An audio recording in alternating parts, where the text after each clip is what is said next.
Everybody, welcome back. And welcome to our gathering of would-be heroes. This is a Dungeons & Dragons 5th edition campaign game full of swords, sorcery, magic, and all kinds of monsters. Also dragons, giants, but those will come later. As a warning, this is a game that can also explore mature themes, and while we will be specifically avoiding some topics, the game may still include body horror, gore, violence, loss of character agency, gaslighting, mind control, and other topics. Our players have discussed consent and boundaries and will collectively avoid situations that may be triggering. The players will always let me know if anything gets uncomfortable by using yellow and red cards in our private chat, and if you as viewer ever feel uncomfortable or triggered, please pause and step away. Our streams are available on YouTube after the game, and you can always come back to an episode when you feel ready. So we're going to do something a little bit differently because Mike, the DM, forgot to do his homework, but that's okay. We're going to start with Sarah, and everybody can do a little bit of a synopsis of what happened last week to them. Yeah, we can definitely pan this out and give you some time, bud. That's no problem. Hi, everybody. My name is Sarah, she, her. I will play Izamina Lascelle, the Order Cleric, who is orderless at the moment because she met her uncle, who's a true piece of shit, and her mentor, who found out that they've been lying to her entire life while also raising her in an order that was founded on telling the truth, because otherwise bad things happen when you lie. So there's some chaos, and now we're on the hunt for a meteor because Isa, the princess, would rather just not deal with any of it and is just going to go do something that she's been successful at, which is having her friends beat the living tar out of things and finding things. So that's what we're going to do. I'll send it over to my cousin Marcos so that Mike can finish his DM homework. I like how you sort of inserted the whole Isa's a princess, and so she's just floating away. Anyway, go ahead. Please go ahead. Let's see. Hi everyone. I'm Zev. I play Marcos Susale, the tiefling paladin of vengeance of Vathris, maybe? Going through his own crisis of faith, he sacrificed his holy symbol to have a phone call with mom. And he's now, after learning that his friend is a princess and he's something, he's hasn't really thought that through and doesn't want to.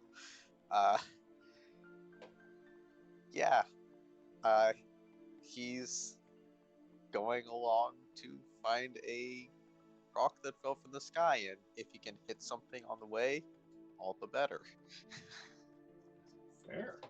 He knows how to deal with that. And let's go to Belle. Hi, I'm Belle Cher, she, her, and I'm playing Delphia, the Aasimar Ranger Rogue, who is not a princess and probably not really a cousin to anyone, but she might. I mean, that was pretty catty. Might might have something to do with Panthers. It's uncertain at this point in time. We'll see what happens when the moon comes around, right? 2 weeks. 2 weeks. And yeah.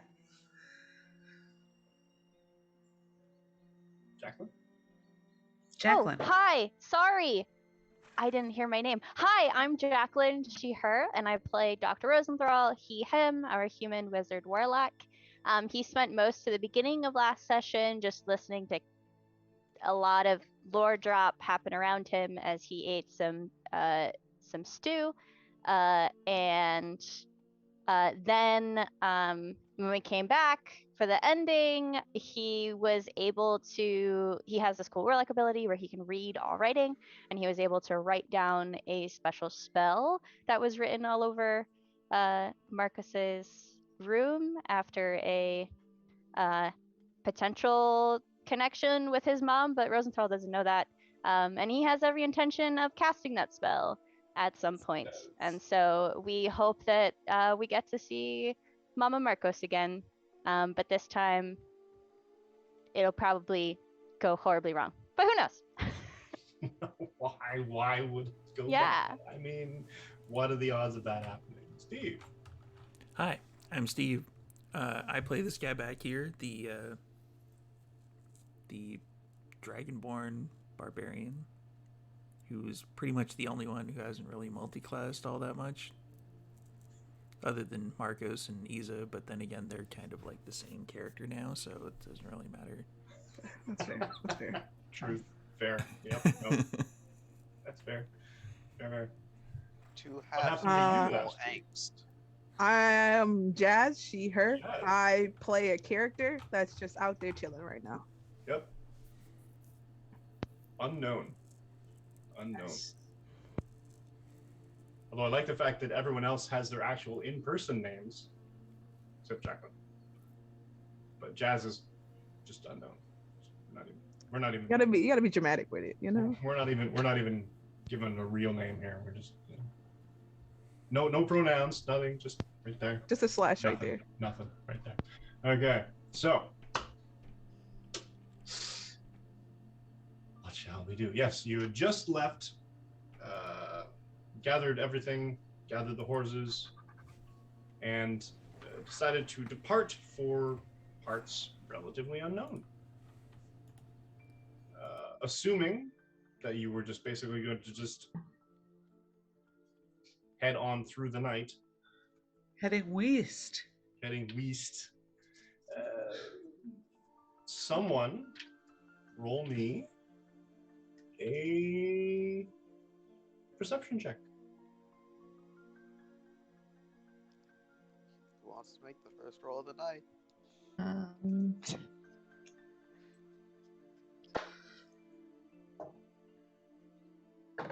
23. Cool. So despite your distraction of the earlier events of the evening, you maintain your level of vigilance, keeping your horses pointed firmly in the direction of West, and for the most part, avoid a lot of potential badness, I guess, by keeping to the road. You are all getting a little tired. I mean, having stayed up the day and then now riding into the night. If you wish to continue, you are welcome to.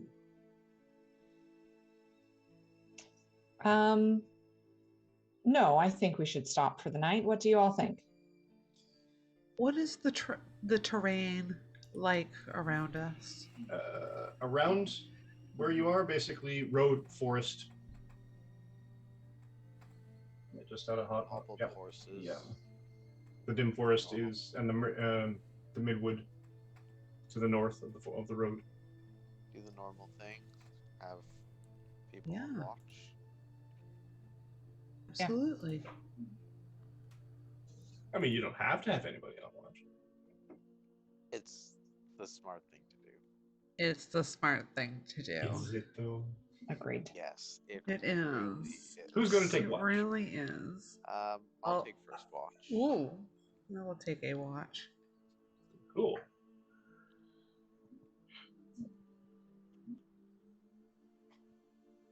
I miss my standing mic. I miss my standing mic. It was so much better than this.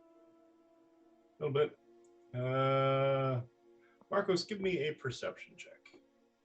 Okay.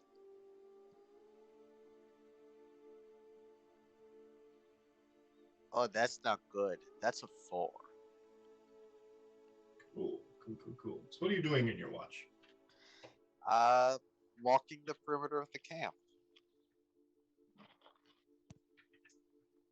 With your pace, your mind on various things the previous few hours, you are distracted. and it bothers you. A lot of this stuff is just sort of bothering you. Everything rolling around, everything in your head.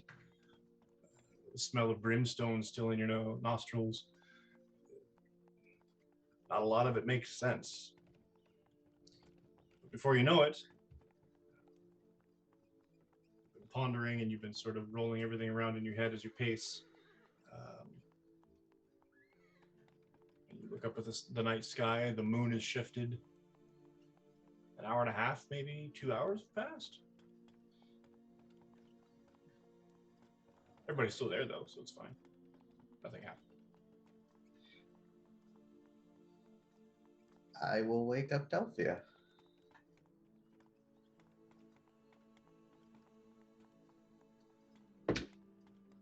So, what? What's up? Do you want to take the next watch?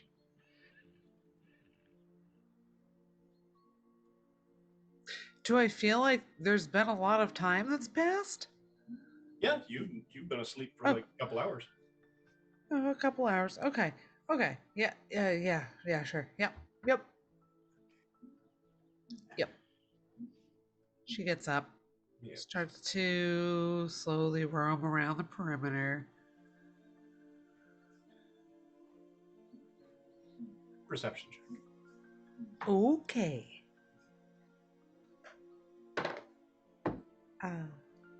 24. It had a 4 in it. I helped. You, despite its skill, like skilled, its natural agility, you still manage to see it. It's being very stealthy. It's being very quiet. It comes What into do I clearing. see? You see a trash panda, a raccoon, comes out, sniffing around, sits up on his haunches, runs, sees you, bolts. Oh, I was just about to get some cheese out of my backpack. Shucks. Could have made a friend. That's fine. It's fine. I actually go to my backpack, I get some cheese, and I go over to where I saw the little raccoon, and I put it down on the ground, and then I retreat back to walking a perimeter.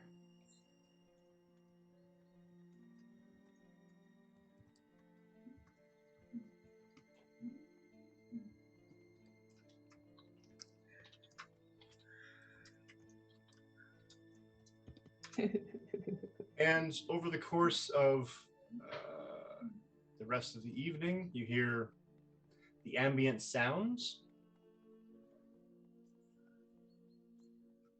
Roll me an insight check. Ooh. Insight. Yeah, that's decent. Oh, that's a dirty 20. Hey, nice. you. Okay. No, I was making the difficulty somewhat high.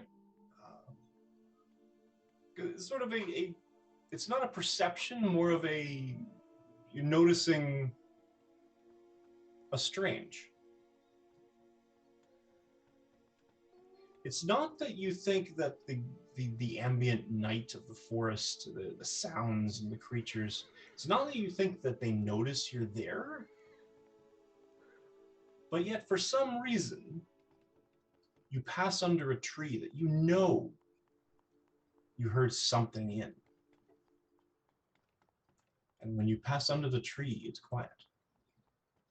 You keep moving, you keep stealthing along, moving from shadow to shadow, the way you've been trained, the way you've been doing most of your life. You get far enough away from the tree, you hear the sounds again.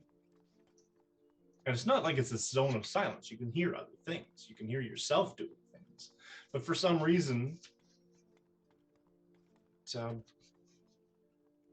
Am I the problem? Like, do I feel not confident about my stealth?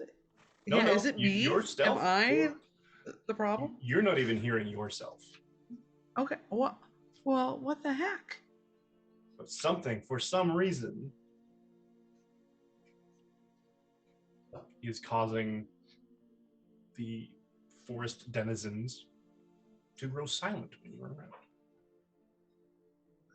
Okay, I go back over to the tree, and I park it beneath the tree, and I just be as still as possible, just to see if like the forest comes back to life around me. It does, but then at the same time it doesn't. You hear a bit of a rustle, and like a as if something has moved away or something skittered away.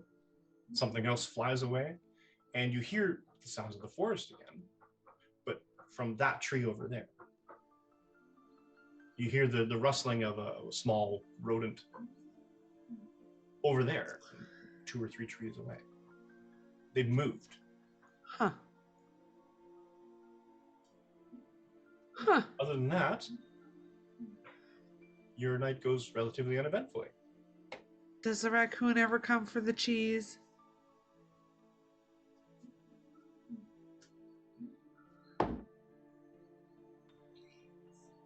Yes. Oh, good. Okay, good. So the night is worthwhile. He failed.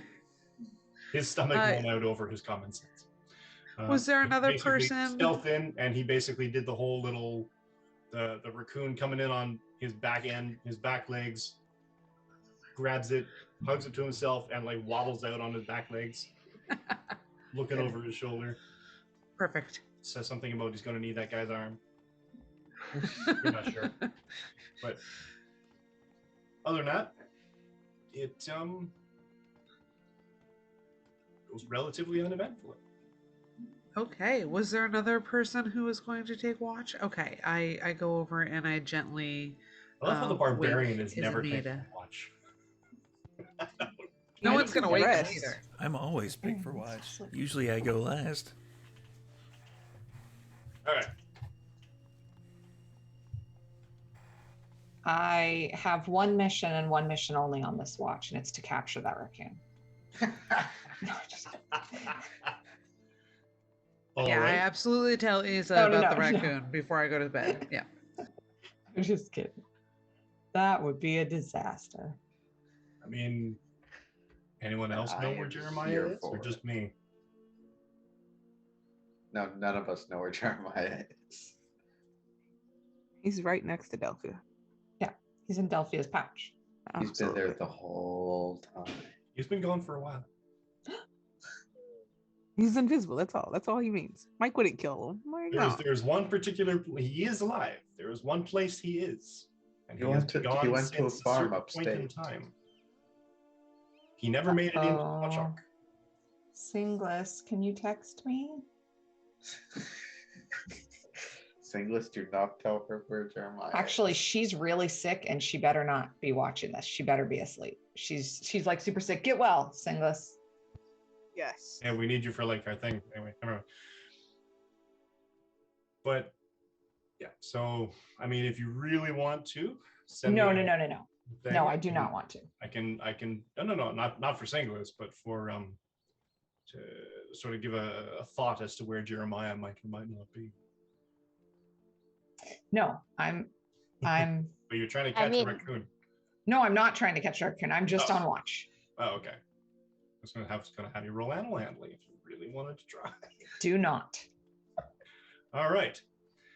Give me a perception check then. Don't worry, he won't attack us this soon on the road. An 11. Isa is quietly. So that's terrible. Is that a It one? is. No, it was a 4. Isa is taking out about half of the story from her tabard. And so she's not 100% paying attention to what's going on. She Oh. is redacting Got a lot of stitch ripping going on here. Oh, some of the story. She's That- really ouch. hurt. And she's crying and trying not to wake anybody up because she needs to go through this. And she's redacting about half of the story from her tabard. That hurts. Any references to the order That's- are being pulled out. oh, right to the heart. Ouch. Right to the heart. Ooh. Ooh, okay. Fair though. That's fair. I should not be smiling. This is very No, you really shouldn't, very you terrible. monster. All right.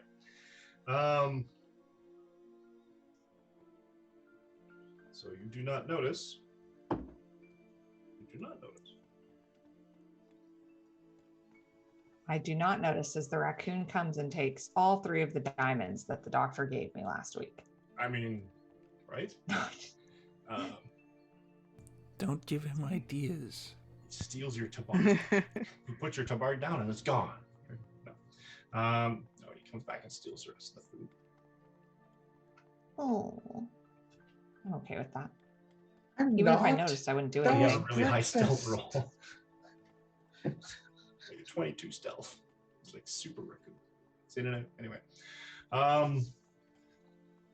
And before you know it, because you're so single-mindedly determined, you're focused, and it's you're stitch ripping, and your ripper goes through at one point, and then you dial yourself back. It's like, no, I have to do this meticulously and methodically. I can't just rip the tabard sort of thing. So you're basically sort of very painstakingly going through, making sure that you can remove the affront to your tabard without wrecking it, without just sort of just cutting it off like a strip of toilet paper and starting with a new. Yeah. I don't want to compromise the story of my friends. Yeah. I just no longer want my story to have like Eliza Hamilton. I'm taking the order out of the narrative.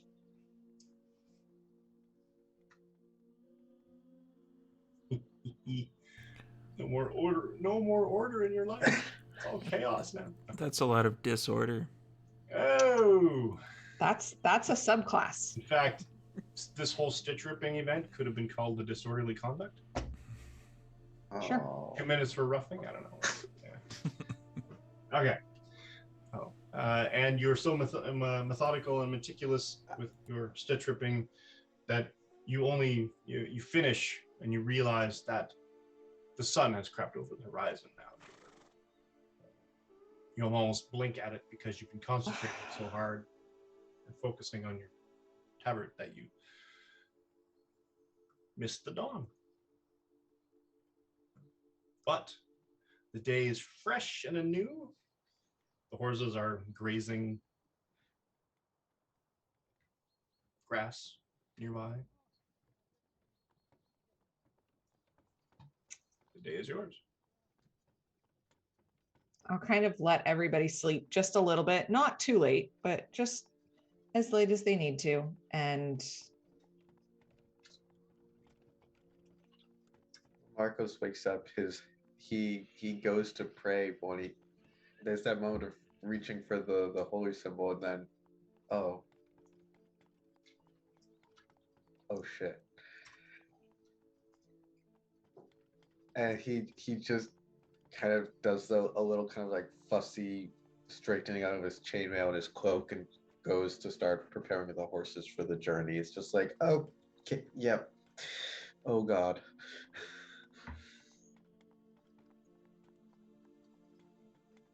Everyone else? Just the standard stuff. Wake up, prep horses, eat some salted pork of the Schneider's variety. it got so dark in here. I don't know. I have electricity, a ring light, a key light, 2. I don't know where it came from. Jeez. So are you guys? You just have horses, right? You don't have a wagon. Yeah, we have a still have wagon, the wagon, and yeah. horses. Oh, you do have the wagon. Yeah. Otherwise, we wouldn't be able to carry all this gold and such. It's true. That's true. Yeah. All of my gold is in my pouch now. Yeah. The Bag of wagon holding. is impressive. It's no on rod, but it's.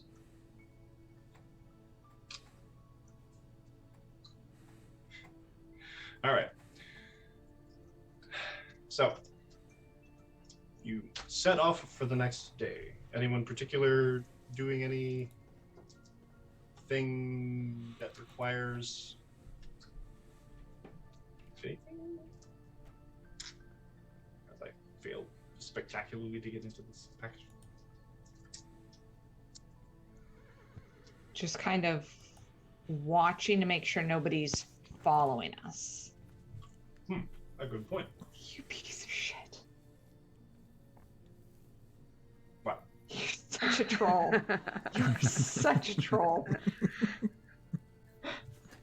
I need to know what they taste like. I have no idea. I don't just want to know what they taste When like. I come down to visit you, I'll bring you the ones that Singla sent me for Christmas. That was her Christmas present to me. Well, they taste like good friend. It tastes like victory. they taste like Slim Jims, but Better. better. Yeah. Someone who's never tasted a hot rod, I can I put mean, all my money on Slim Jims. Literally salted meat product. They all kind of taste the same. Wouldn't surprise me if they're all the same company and just repackaged. I know. Slim Jim is just the no-name product that somehow became popular. That's the no-name one. Okay. President's choice. Along the way, Delphia keeps an eye out forest side for any good arrow branches. Okay. Give me That's all. Um, Perception. Delphia as an investigation check. You're looking for a very specific thing. Yes, I am. And Izamina perception. If I see, do I notice Delphia doing what she's doing? Ooh, Natural 20? That's a natural 20. nice. Oh, never mind. I was going to give you guidance. Because it's your element. But you don't need it. Want to roll a second one? Crit fish. Nah. Oh no. Dice jail. Ooh. Why would you betray me, Prince Edward Island? Dice? That's not good. How Prince bad are we Edward talking? Island dice. Well, Yeah, it's my because you're one not that supporting Schneider's. killed the barbarian in our game on Sunday, but I'm gonna pull out the other ones. I got another 11. Oh. As far as you can see, I mean, a couple times you look up, the sun is kind of right there. Don't see anyone following. Okay. I mean, you pass a cart, a wagon that's laden with hay, moving in the opposite direction. The farmers, pleasant day, that sort of thing. Little pleasantries. Delphia, roll me another d20. Roll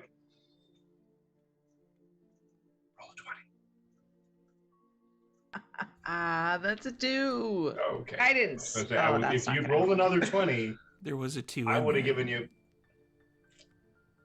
I mean, technically that should count. You do, in fact, 0. find some arrows that, if you work them, or some sticks, some branches, if you work them, give them a little bit of love, give them a little bit of fletching, they will make pretty darn good arrows.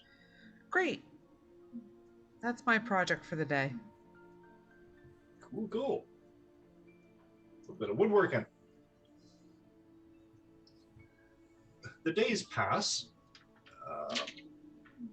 So to make it a bit expedient, let's do a single roll for the evenings, single roll for the days. So let's go with Dr. Rosenthal first. What do you need me to roll? Perception, please. Perception. It's a 9. Killing all of you, and you never.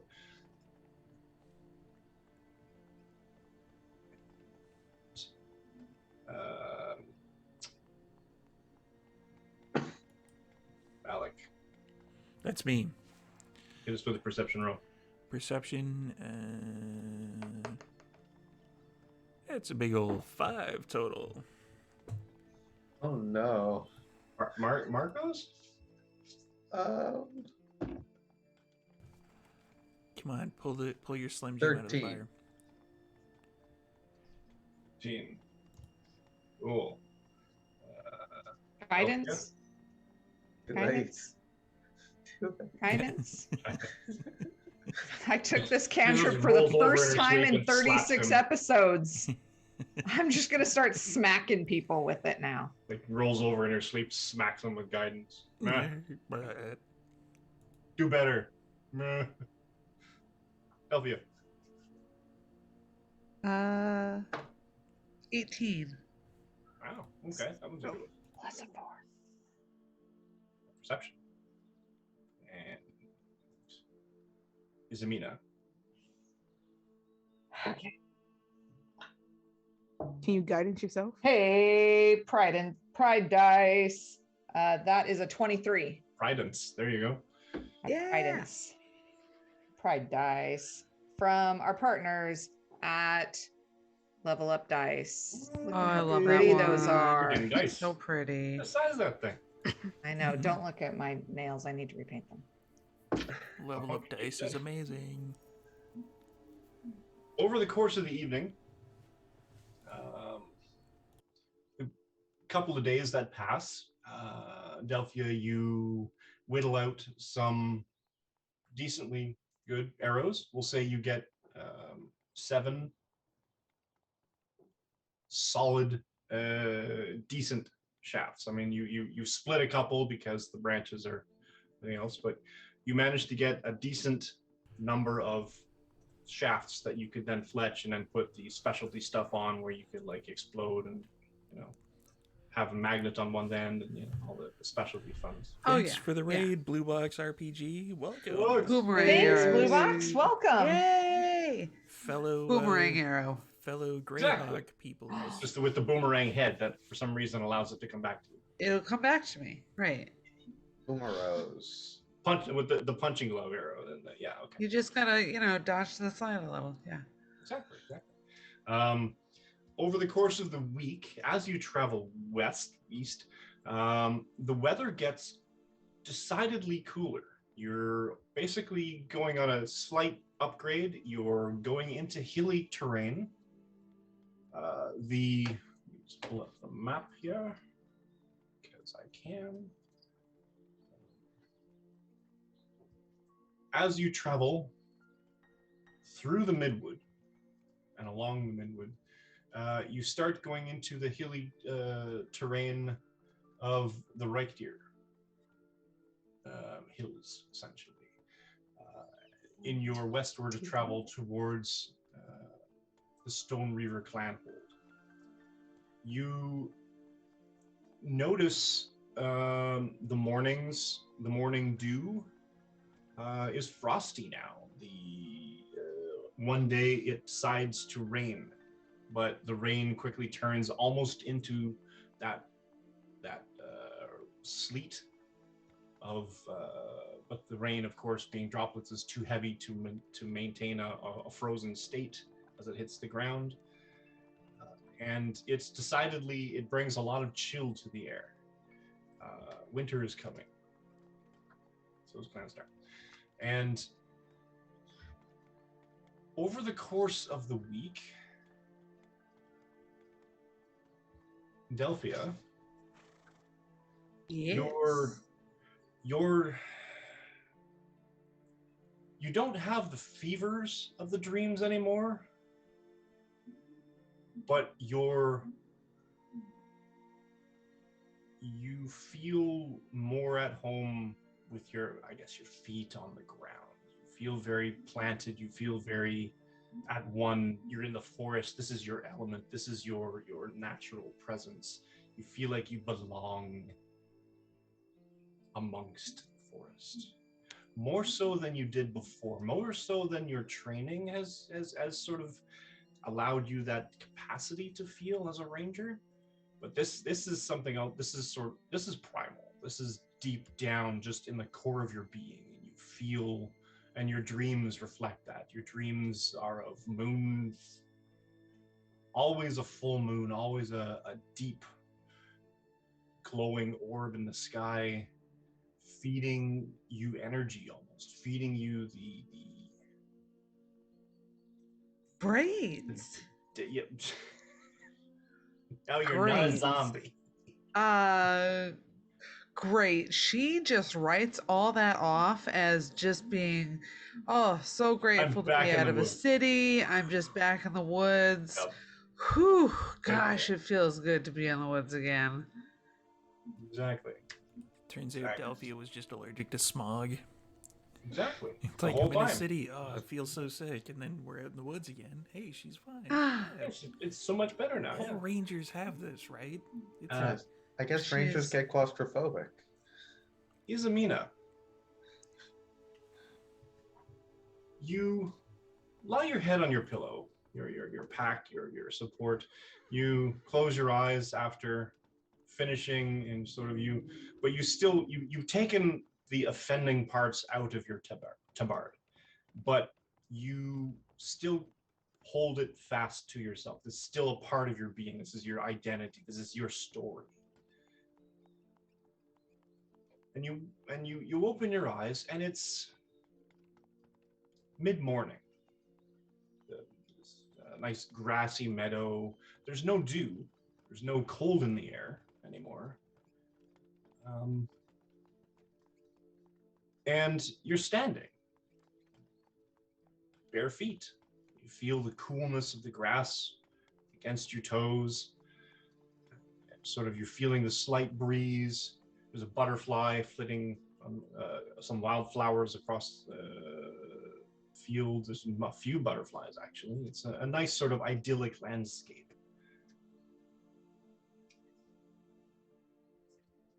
And a woman that you didn't notice, standing next to you, garbed in the armor of the Order, with that mask, that face mask of the expressionless woman. This is the same Woman you saw before. sister that I met before. Yeah.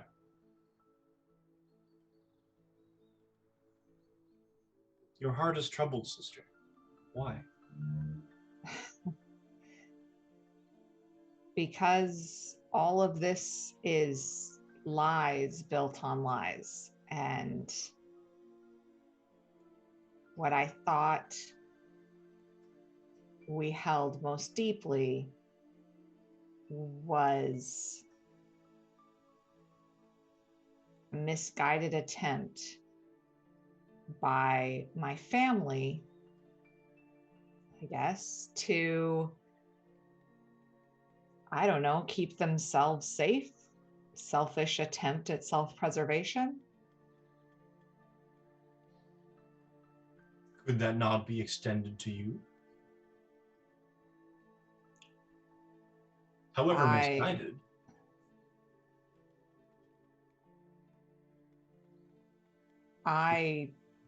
They could have trusted you to keep yourself safe. They could have trusted me with the truth from the beginning. They chose to hide it. But then they chose to reveal it. The truth is there. The truth is always there. The truth you might have found out on your own, given time. Yeah, this doesn't feel like something that I would have stumbled into. That's fair. With all due respect. That is absolutely fair, sister. Absolutely fair. And but it is still truth. And what will you do with this truth now? Walk my own path, for one. Try to heal the unbearable weight of wounds that at least I had a decent childhood, and my stings are as recent as finding out this, but my cousin grew up Whom you did in not even know. the worst conditions. It doesn't matter if I knew or not. It matters that children don't deserve to grow up like that. And it was my family who did that to him. No.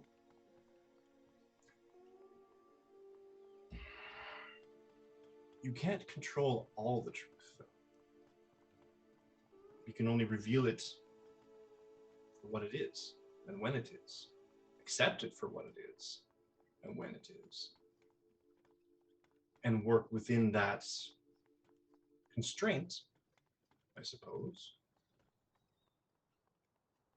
to build a better future with the knowledge you now armed with. What will you do with the truth now that you know it? Have you so lost your faith in truth itself, in the order, not the order of sisters, but the order of the world, the order of all things? The chrysalis to the butterfly, to the egg, to the larva, to the chrysalis, to the butterfly. I was trained to help uncover the truth, give it to the people that requested it, and then move on. Nobody ever trained me for when I was handed that truth. And if that is not, if the order thinks that it is somehow protected from the damage that it does, then I clearly am living proof that we need to find a different way to do that. And no, I have not lost my faith in people and in their ability to be beautiful and loving and supportive, and for the truth to be a thing that can unite us. But I will not be doing it under the banner of the Amber Confession. This is my own path, and I will walk it with my friends. Where are they, by the way?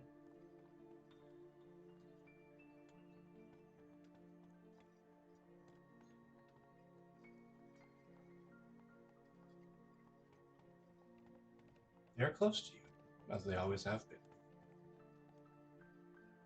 Your faith and your strength of conviction has not changed.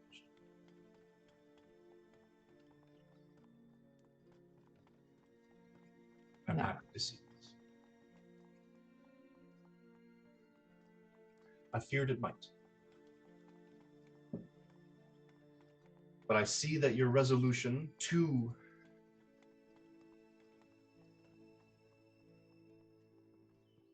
hold the truth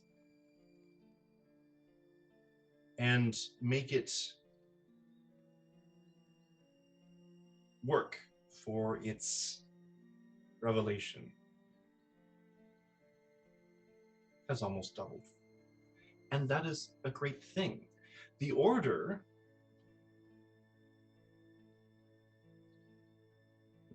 was misguided.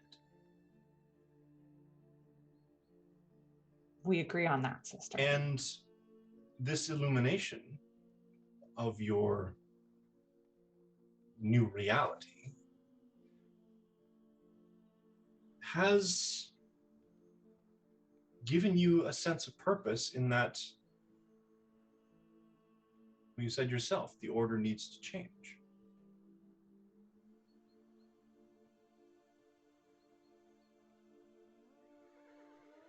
I would be elated to hear what you would like to change about it.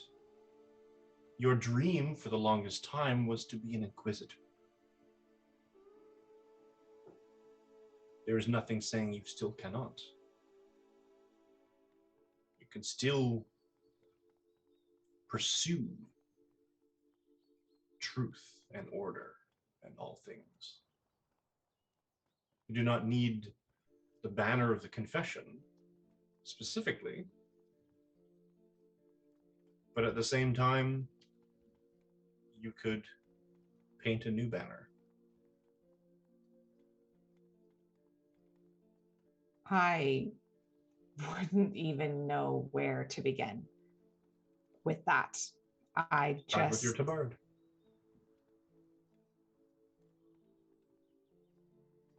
And you look down at, as this woman sort of holds up the corner of it, sort of lifts it for you to see to your eyes, and you can see the hidden, how some threads, when they get wet, they bleed through to the fabric, and you can see just sort of like the imprint, the pattern of where the threads were of the story that you removed from your tabard. Some stories are there. Some stories are no longer told, but not forgotten.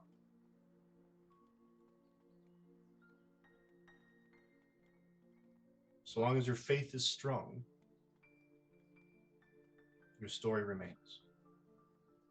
Truth will always be sought and always be found by those who seek it the most. You asked how I would change the confession if I could.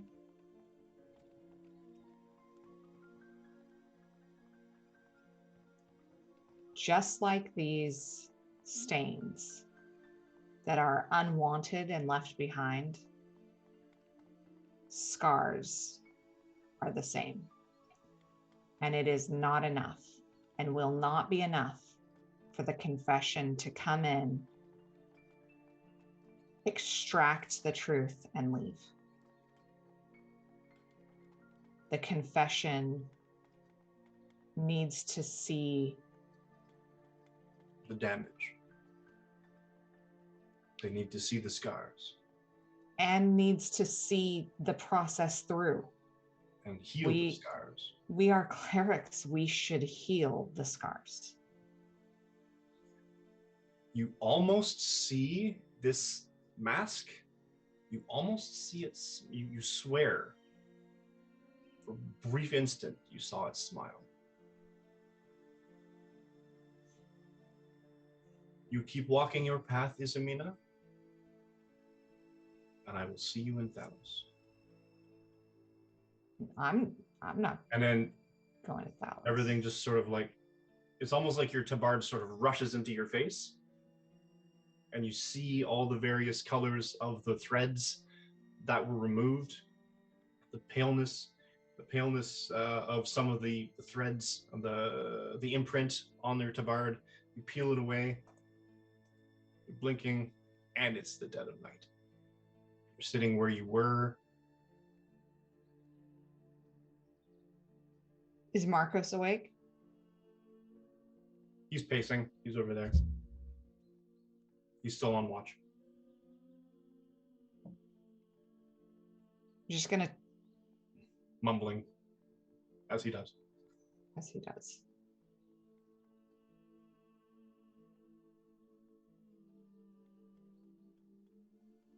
I'm gonna keep it to myself.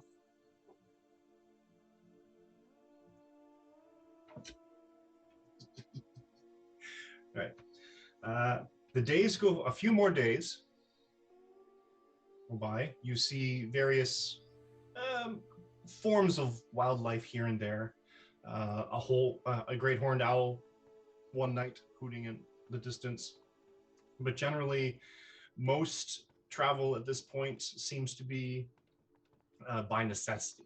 You see the occasional traveler with a wagon of grain or a wagon of sacks of the last harvest of the season, or in some cases, one has dried meats that they've been.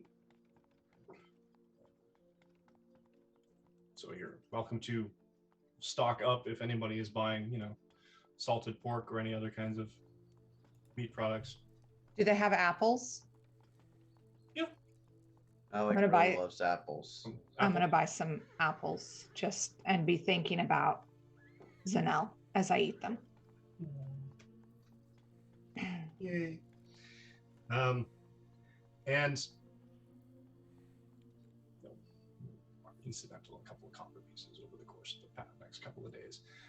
You get some fresh fruit, some apples, Salted pork. carrots here and there. You get a haunch of salted pork. Do they have nuts? Hunch.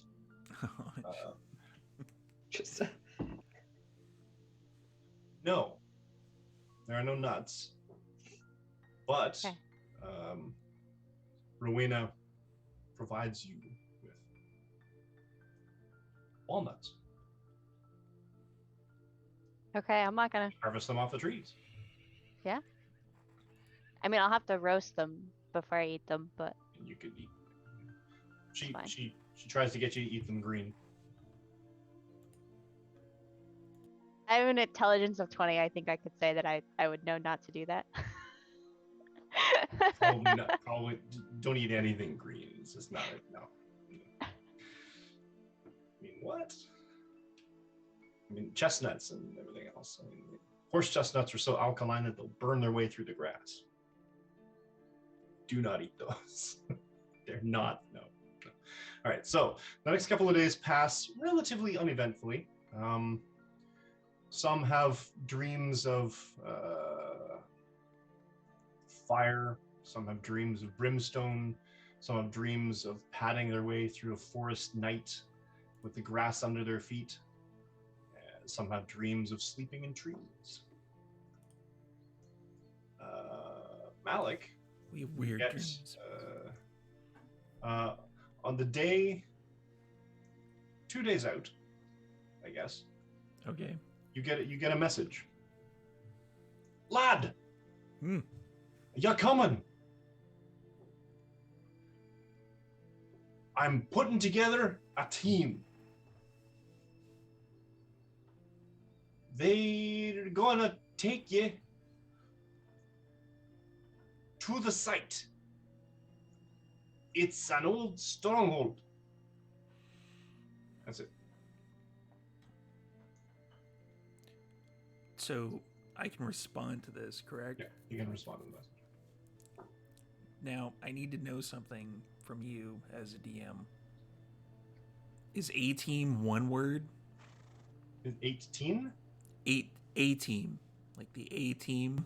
A-team? Yeah. That is. Yeah. There you go.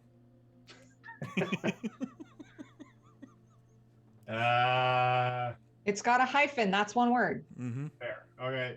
If we go by the English, hyphenation is technically a word. You mean like the A team? Would Who are you that make talking? us the B team? I am pretty confused right now. Period. You actually say period.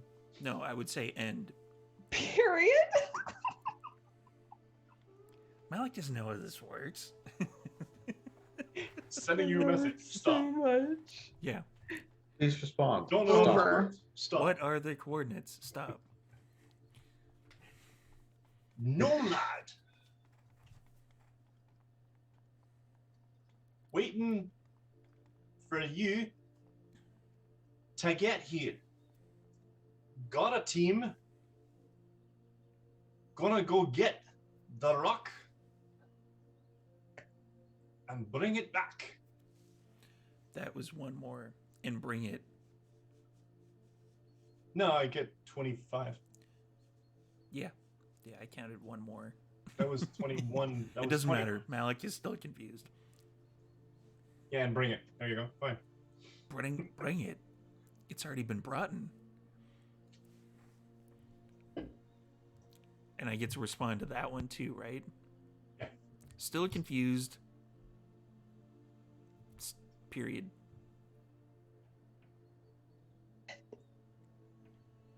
Malik has nothing more to add. There's great speculation as to whether or not Jazz's character is actually Is a the rock rock? person. It's Just the literally rock. a rock. The Rock. Yes. Dwayne Johnson. appears in the Johnson. chat. You know what? I wouldn't even be mad if that happened. Yes, that would be epic. And stands up and gets to say, "You're welcome." Yeah. And as you travel, you don't hear anything else from him. Actually, the next day, the day before you get there, you get another one quickly, basically saying, "Hurry up and get here. We're ready to go as soon as you get here." Are you relaying this at all to anybody? Or you just No, sort of- Excellent. not at all. So Malik just decides to talk out loud for no reason. Yeah, Malik occasionally just talks out loud for no reason. Excellent. Excellent, excellent. What does the other... No, wait. What does the A team look like? The A team is you. What does Gonna the B send- team look like? Gonna send extras to help bring it back. Going to send NPCs. Got it. Gonna send hirelings to set off traps for you. What? No. Asps, very dangerous. You go first. Exactly. Where is my Sirenscape? And I need...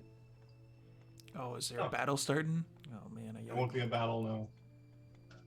It won't be a battle. It's just death. Yeah. But We're not even going to need battle music. where's the ancient red dragon thing in Sirenscape? Let's There is not one. ever summon those words again. Let's go with Brindletown. Brindletown. By the way, this music brought to you by Sirenscape. Brindletown. Turn it off. My So we're bad. going into a town then? You are. Okay. You round the corner, I guess, of a road. The road is definitely becoming a lot more steep. Becomes a lot more craggy, and you're entering the lower edge. What are known as the eastern edge of what are called the barrier peaks. And you pass through, eventually, through the course of the week that you got here, a town named Durseith. And as the road gets more and more steep, more and more snow seems to fall to the ground and stay. The winds get a little harsher. And you turn these very sharp, craggy corners and eventually come to what looks like I guess the face of a castle that seems to be carved into the mountain itself. Great thickened spires with slots of which you can only presume to be arrow or crossbow bolt slits, and a great stone set of doors that are lined with brass that seem impossibly large. And you, Malik, recognize this place very fondly. This is where you grew up. This is known as, I just closed it again, Moradanath Moor. So we're in this area here? You are... Oh, wait, I'm not even on the right map. You are way over here. Get my thing. There we go. Bang. Way to the west. Way All to the way west. west. You've gone all the way over here. So you're in the lands of Clan Stone Reaver. Right. And you are at Moradanath Moor.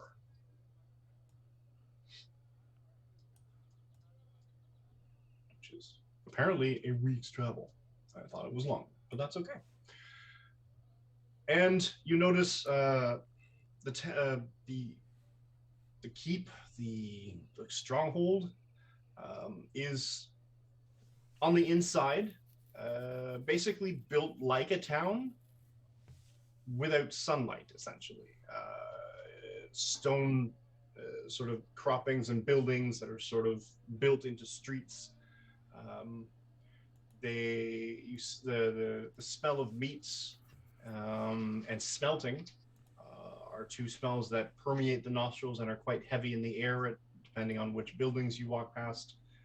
A hustle and a bustle of activity, and predominantly dwarves, though you do see some humans and a larger population than you've seen in some time gnomes. Do we notice that anybody notices Malik? That is a very good question, actually. That is Because Rosenthal has some fucking questions. No, Priorities, you don't I get love to this. talk right now. I have to know stuff. For the last week and a half, Rosenthal has been polishing this ring, getting it ready for max intimidation. We will get our answers. You don't know who I am, but where? Maybe you need to see the ring again. Yeah, maybe we need to have a conversation right now. Where?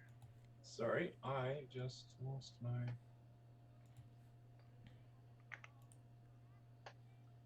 This thing up. Could be the Nominati. I don't know.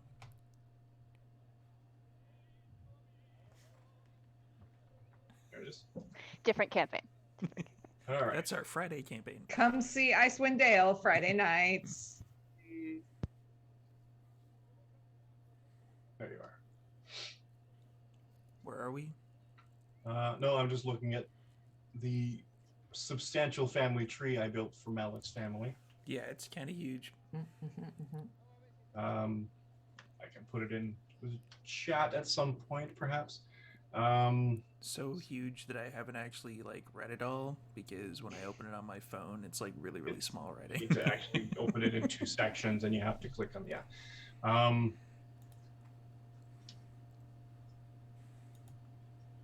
As you walk and you sort of get a sense for the town,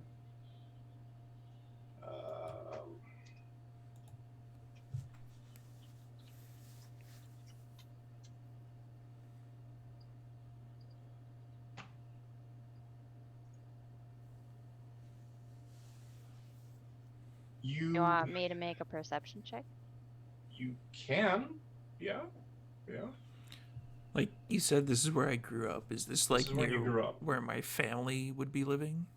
This is where a lot of your family lives, yes. Okay, like my parents specifically. Parents live here, your Excellent. uncle, and a woman that comes up behind you. A boxy, dwarvish, broad-shouldered, muscular. I think you just described all dwarves. Square, but more so than most, though. I mean, you grew up with dwarven women, and they have the facial hair that can be slight or can be quite proud. Some women choose not to wear it, but this woman has. You remember her having a perpetual 5 o'clock shadow that she never bothered to do anything with, but you never always wondered why she never grew it out past a 5 o'clock shadow. Yeah, that is And weird. you asked her about it once when you were growing up, and she always said it gets in the way of the axe when you swing it. That's fair. That's fair. And that is your sister. Pull it up because I keep closing all the windows.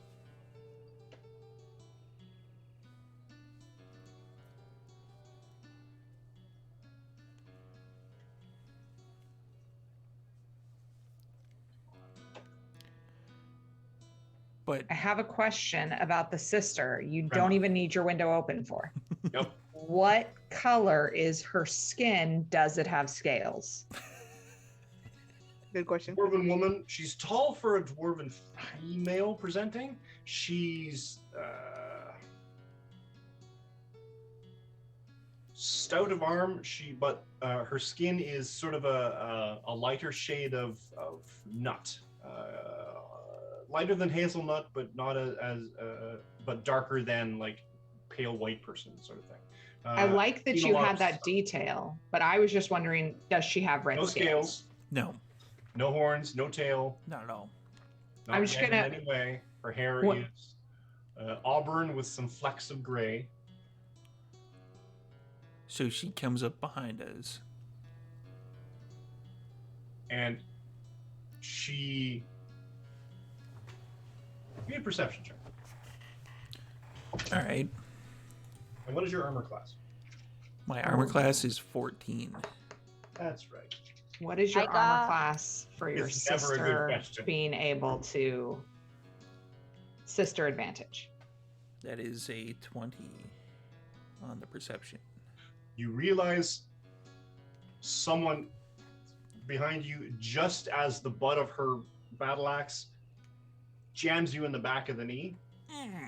And it sort of does that whole thing when you walk up behind somebody, you kick their knee out from underneath them, and you kind of do that double over. Yeah, they kind of do like the drop to one knee thing, where it's Yeah. like, It's kind of a dick move that siblings do. Would not know how I know that, though. So, yeah. fond memories. No, Well, she didn't you always pass, fall dude. for that, you Yeah, skinny Yeah. bastard. yeah, I do. Wait, what did she call him? A skinny bastard. No, before that. You skinny bastard. I thought She I said- heard like a nickname. Yeah. Was there a nickname in there? Nope. No. All right. I could have swore I heard. Okay. So Maybe Do we think that she is legit attacking him? Well, yeah, Malik What you kind see is of basically walking this along, and then just brawling, kind of drops to one this knee. large sort of Hulk Hogan armed female presenting dwarf basically knocks his knee out from underneath and wraps him into a headlock. Er, He doesn't seem to be resisting though. If Malik's not resisting, then All right. Yeah, I'll let it go. yeah, I'm letting it happen. Yeah, Malik's face, if it wasn't already beet red, it would be even more beet red because he's like, sis, come on. Oh my gosh, friends, man. that's precious. Embarrassing me in front of my friends. Embarrassing me in front of my friends. So where you been, And what is the sister's name again? Grandma? Grandma. This is your eldest sister, Grandma. Grandma with two E's. Grandma. A worm tongue. She's the one that you remember is the one that's directly in line after Mom. In terms of the Stone Reaver clan. Grandma. These are my friends. So she lets him go, lets him up. Yeah, he goes in for the big hug. And which is bizarre because this woman is 4.5 feet tall and makes him somehow look small. Yeah. When she kind of wraps his her like these big beefy arms around him and just sort of just wraps him in, and he almost looks like he deflates and sort of kind of collapses into this embrace. Big sis. Malik's arms would probably kind of mostly cover his head, but her arms like are almost like about the same size as his, which is impressive because he's 7 feet tall. Yeah, if she could, if she felt like squeezing his head, it would just pop. And you can tell, and they hold this grip for a little bit longer, and then both arms start to shake on both of them. It's almost like they're trying to do this contest of something. See which one will give out first. Yeah, probably gonna relent, aren't I? Oh, you can nod if you want. Let me roll my strength. As I'm watching this, I'm just helping Dr. Rosenthal unfurl the book as quickly and hold it open so that the doc can just take all the notes. It's like vibrating. I have a magic quill that just does it for me. Right. So. I can 15 just for hold the it. strength. Oh, It's kind of low, buddy. I rolled a 9. Oh wait, That's Yeah, kinda it's low, even buddy. lower. I didn't add. Okay, so 14, but still failed compared to you. So you actually managed to lift her off her feet That was and sort of destabilize her a little bit. She's up on her tippy toes. Yeah. I've learned a few tricks.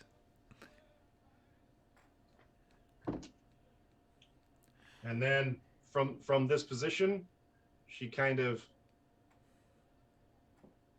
brings her thumb around, just stuffs her own thumb right in her mouth. Oh no. Like just licks it, and then just jabs it in the side of his ear. Like just like to the point where you can see like the spit just hanging off of it and then just trailing right to his ear.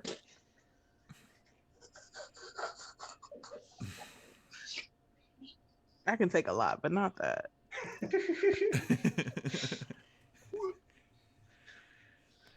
Does Malik have ears, or is it just like ear holes? holes. He has ear Oh, holes. just right in the hole. Okay.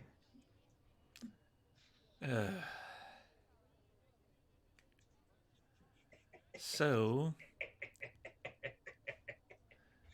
Put me down, you great lump. And I put her down. Have you been to see Mum? Not yet. We were going there. We had just gotten into town. Uncle Sparky's been asking about you too. Yeah, he's, does he send you messages too? No, not this time. He said something about wanting to send you on a little bit of a thing to get a thing. Something about that rock that fell out of the sky. Yeah, we were headed that way. Huh. Well, if you find it, bring it back. Hmm. Sure somebody will make something out of it. So anyway, these are my friends. This is Rosenthal and kind of I'm immediately going to go for like a handshake. Like, hi, I'm Dr. Rosenthal. It's very nice to meet you. Like, incredibly excited. Oh, well, it's nice to meet you. And you're Malik's sister? Is that correct? Oh, aye, yeah. Yeah, and how long have you been his sister? All of his life, why? Mm-hmm. All of his life, but but not all of your life. What kind of So a question is that? Are you older? She's my older sister. I'm Okay. a lot older than him, yeah? Okay, and you have the same parents, the same mom and dad? Mm-hmm. Yeah? Okay. And he's like looking between the two for any family resemblance. Like even the smallest, like maybe there's something twinkle in the eyes, or maybe there's just like a little bit of the grin, maybe they like share the same teeth. Who knows? Give me an intelligence check. Guidance. This is going to be a ridiculous difficulty, probably. Guidance. D4. D4 to it, yep. It's the doctor. Truth shall set you free. Fine. The 16. With the D4? Yeah. Okay. You're not sure. Because you know enough about biology versus nature versus nurture. Some things are like dimples, you inherit them, but at the same time the way a person's eyes crinkle when they smile is often can be inherited, but at the same time it might just be affected because some people just smile the same as their parents or something, or they laugh the same, and something that you pick up more than what you would actually inherit. At some point, you almost see them smile out of one side of their mouth a little bit first, but then it's like, wait, nah, it doesn't make any sense because his mouth is completely shaped differently. That is so. I mean, maybe, but it doesn't actually add to any revelation that you can write about in a scientific journal or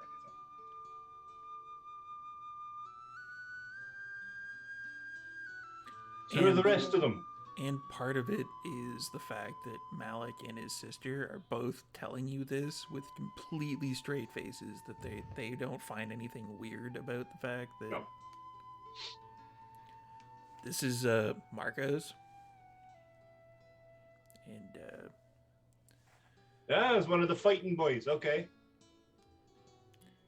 Yeah, he's one of the fighting boys, I guess. Delphia. He's a fighter. He's got no moly symbol on him. Yeah. This is Delphia. And this is Izamina. pleasure both.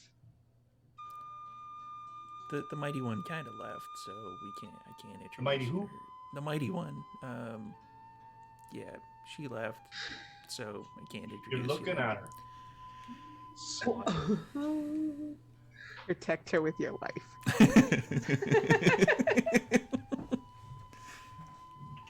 It's great to meet you. And I noticed that you don't have a beard quite like Malik does. It's not like, but you like. Oh, Mom made him that. Mm-hmm. Yeah. But why don't you have one? Why didn't Mom make you one? Is there like something defective about Because I Malik? don't like to wear my beard. Oh, you don't just ask a dwarf why it doesn't have a beard. Oh. Well, I don't know a lot about dwarves, so I'm just curious. Yeah, that's pretty clean, yeah. Okay. But I don't. That's all right. That's all right. You're learning. You're a studious fella, and I'm sure you'll be learning a lot. Our family is eccentric. Come Yeah, on. can you tell me more about how eccentric You gotta learn. Oh, You boy. learn by doing. Come on. I'm not great with that. I'm much better at books, but So okay. that's how you're going to learn this one. We'll Don't There worry, are no Doc. books Well, that will teach you about this family. Rosenthal is the book learning type. Yeah, did you grow up with a lot of books, boy? Me? No, not you. Oh. Pencil neck here. No. Nods at Malik. No. It's like a 20 strain pencil neck. And she basically takes his arm, I guess, or somehow sort definitely, of leaks like- into his thing, just starts dragging you forthwith at a faster pace through the city. Yeah, that'd be like a wrist kind of lock, and just kind of pull my arm out and inside, like, all right, I'm coming.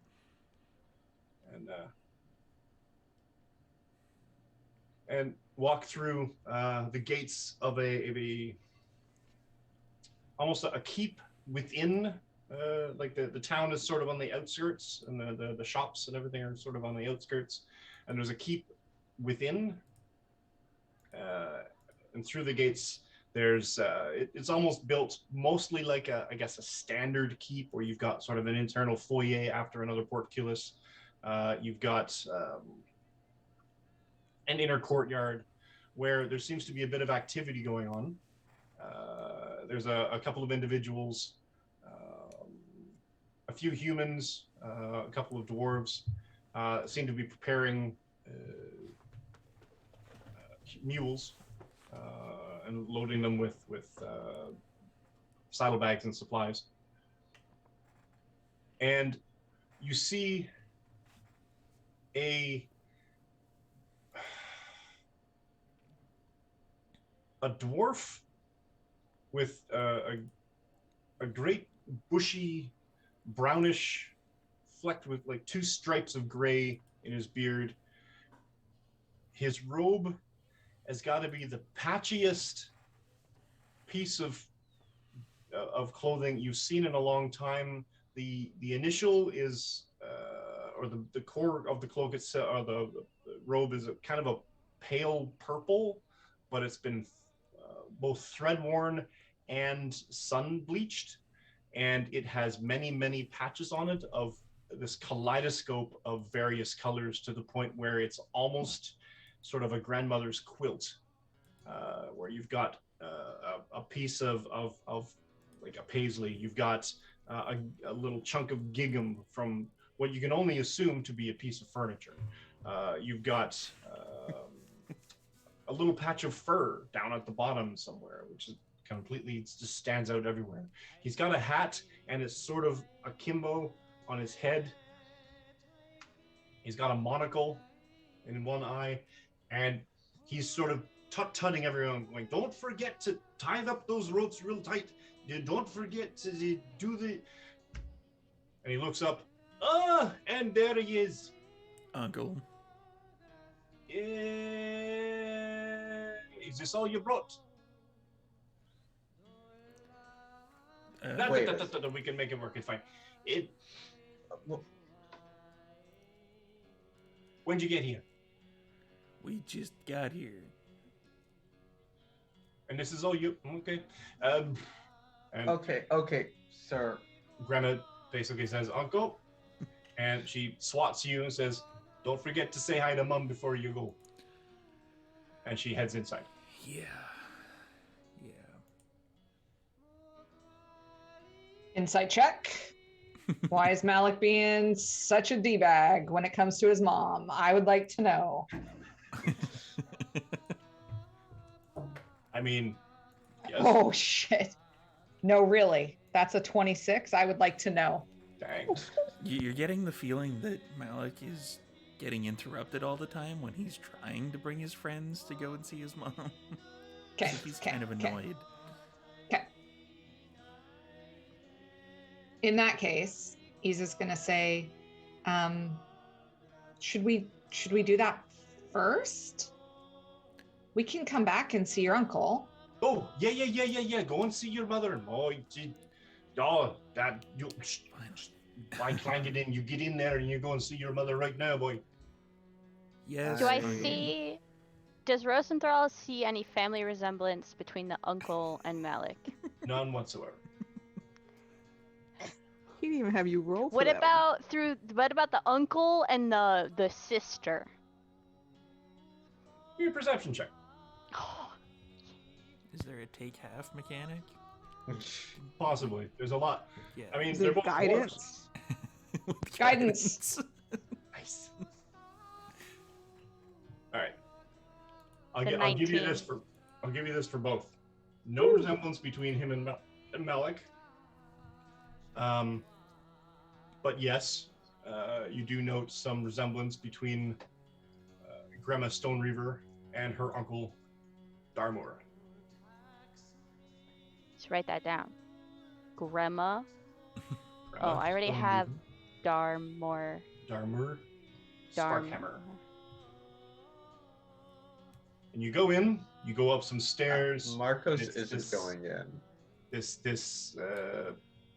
A larger foyer of an inner keep. How There's how like a great big hall. is the Go ahead. door and Sizable, remarkably large, considering these people are less than 5 feet tall. Generally, okay. yeah, these are Wait big outside. 8 foot, 9 foot doors. Very Wow. thick stone oak, thickened oak doors with large, and you see sort of on the inside, you see like the resting hooks where you would put the big crossbeam across if you wanted to lock it. Great. Great fortified, a lot of thick walls, fortified doors, basically built for siege or to withstand siege. While we're walking, Rosenthal is going to spark up a conversation with Uncle Darmor to ask, well, first of all, the same questions he asks everybody. Like, Okay. how long have you known Malik for? All his And- life. Okay. All of his life. And you're related to him through Oh, mom? he's my sister's boy. He's How my long have you uncle. known his mom for? All her life. Okay, so you're older. Okay, that's good to know. And then All he's my life. also Actually, I'm the younger one. of your life. Oh. Okay. And then he's also gonna ask, so you were communicating with Malik. Oh yeah. I'm a bit of a prestidigitator. Really? And then I'm gonna cast prestidigitation. I'm gonna clean off my boots. I'm assuming my boots are covered in like mud or something. Sure. Yeah. And he just sort of does a little bit of a thing, and basically your clothes get straightened up. Oh, thank you. I haven't noticed. You've been traveling so long. Well, Appreciate it. your collar, but you fixed your collar. That's sort of that's a little thing. It means a My lot, main especially. specialty is enchanting. Ooh. I've got a plan. Really? Well, I have things that need enchanting, so if I can help you with your plan, maybe you can help me with my enchanting. We'll talk, boy. We'll talk. Okay, that sounds You're a wonderful. wizard, are you? I like reading books, and I can cast spells I read in books. So I think that is a wizard. That would classify you as a wizard, yes. Yeah, and he'll of course he'll do like the quill moving on its own thing and like. But you're using your special book on it. So you open the book? I opened the book. Oh. His eyes are like, what kind of spell book is that? You're very interesting. Yes. I've had well, I hang out with Malik. We like to go places and do things. It's true. Pick up a few things along the way. Also, little chaos. Oh, wait, not there. Very interesting. And he's staring at the book, and he goes to touch it, sort of thing, almost like it reaches out, sort of thing. And the book, sort of along its binding and along the edges, almost looks like it has almost like a vine wooded sort of folds to it. And as his finger gets close to reaching out to touch it, the vine itself grows a thorn, as if to basically stick him where he's about to try to touch. He's like, very interesting. Yeah, the book doesn't really like other people. And he strokes his beard. Very interesting. We'll have to talk, my lad. That But sounds no, lovely. you gotta go and talk to Glory. Okay. In you go. Yeah. And Grema leads you in through this large, sort of this feast hall, large, thick oaken table, big hearth fire going, a number of dwarves milling about. There's guards in all the areas. And this barrel-chested, bald-headed, bearded fellow kind of stomps in. Where is that blasted... Glory, where did I put my hauberk? Did you try the other armory room? That's where the first place I looked. And boy, Honey, where's my super suit? where's my boy? And this dwarf is a large man for a dwarf. He's about 5'2", but he's probably easily 4.5 feet wide. Just like this rounded, like a bodybuilder that's sort of been squished into a 5-foot height. Just this thickened. Come give your old man a hug. Don't be standing there like a daft Dead. would just. When were? I thought you were wandering about doing your thing. Yeah, Your home, boy. we were. Then I got a message from Uncle Sparkhammer. Oh yeah, he wants you to go and get that thing. Well, it's. Well, we'll tell you about it once you get once everybody's all together. How long you stay in for, boy? Not long, I don't think. You'll have to come back in then. You'll have to stay a bit. Your mother misses you terribly. Yeah. Unconsolable when you left in the first place. I miss everybody too, but I've learned some new tricks. Oh, well, you'll have to show. And the room itself is festooned like almost an armory unto itself. There are these great axes, these hammers, these halberds on the walls and sort of in weapon racks against the wall. There are there's a family crest above the hearth of the fireplace, and there are various animal heads, very sort of Nordic style sort of thing, where they've got these mounted. One looks to be a large dragon-like creature, sort of grayish in appearance.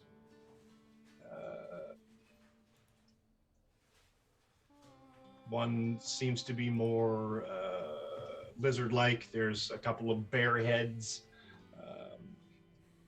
So there's a couple of wolf pelts that are sort of sitting on chairs. And Dad sort of looks at the rest of you. And these are my friends. Well, don't just stand there on ceremony. Introduce yourselves. Hi, my name is Dr. Rosenthal. It is incredibly nice to meet you. Doctor, eh? Yes, I'm a doctor. I've got this thing in my hip. It's been bothering me ever since I took an arrow. You know, I think it was the arrow. I might be able to do something about that. That's Izamina. And my joints have been aching ever since. I don't know, maybe it's a thing. Well, it's pretty cold out. I've heard that does things. He's not a real doctor, is he? No. He is absolutely a real doctor. He's a PhD, but not an MD. Yeah. He's the other kind of doctor. Not, A doctor of theology kind of a situation, you know, not like that kind of doctor, Dad. Yeah. More I like study the magic. book. Yeah. Oh, magic. you're one And of I'm the trying- hardcover types. Okay. And I'm just curious, how long have you known Malik for? Since he was a baby. A baby. Okay. But not like before a baby. What's before a baby? Well, you know. You're not a real doctor, are you? No. No, I have a doctorate. It's in magic. Yeah, not that. Okay, and He's a real doctor, but not that kind of a real doctor. It's confusing. I'm a doctor, right? He's Yeah. a doctor. He's just not a useful doctor.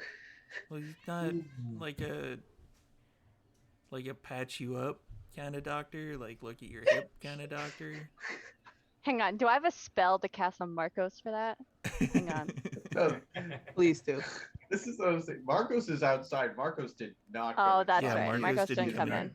He is Malik not still hasn't emotionally ready noticed. for family scene. Hold on. Glory! Your son is here. I'm also looking for resemblances between Malik and Oh, not at his all. dad. The beard, maybe. Give me a perception check. And you hear the sound of rapidly approaching footsteps. 3. guidance. And then out of left Makes field, it a essentially, 5. from the side, the right side that you weren't really paying attention because he's sort of standing in front of the fireplace. Malik, you get tackled from the side Duh. and knocked to the ground. And this girthy female dwarf, iron shock, gray hair, sort of crimped and curled, but very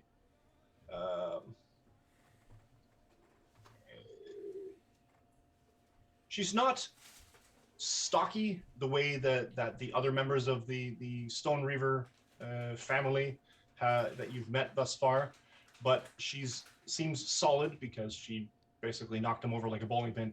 She, my boy, and she just kind of like goes up and just like smooch on his face. Mom. Where have you been? Tell me everything. These are my friends. And she's sort of kind of pinning him down. Nice to meet the lot of you. Have you taken Hi, my care of name the is boy? Dr. Rosenthal. It's so nice to meet you. And she puts out a hand. What did you do to the beard? Yeah. You remember how usually I have to like kind of readjust it before I use my Oh, yeah. that reminds me. Wait here, and she basically sort of tamps on your chest and knocks him back down onto his back. And she gets up and runs off. She's a lovely person. I love her. Yeah. Yeah, that's my mom. And you've known her your whole life, Malik? Yep. Okay, and she's known you your whole life? It's okay. I'll just ask She her. comes back in the room Far and as I she's know. clutching something in her hand. Here you go. I've been waiting since you left. I've been working on this. I finished it last week. Oh, well, what is it? It's a better fit. And you wear it like the last one. And she takes the other one off. And she tucks this other one on. And it's cool. It feels the same. It hangs the same, and it sort of sits almost like a choker necklace, like a torque.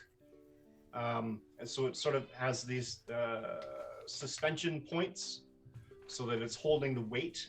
But it's a respectable looking beard. That seems to be braided chains of a very light silverish metal. This one actually probably would be able to resist the breath weapon. Oh, it'll do more than that, my boy. I had your Uncle Sparkhammer give it a little bit of touch. Go on. You will need to attune to it. Oh.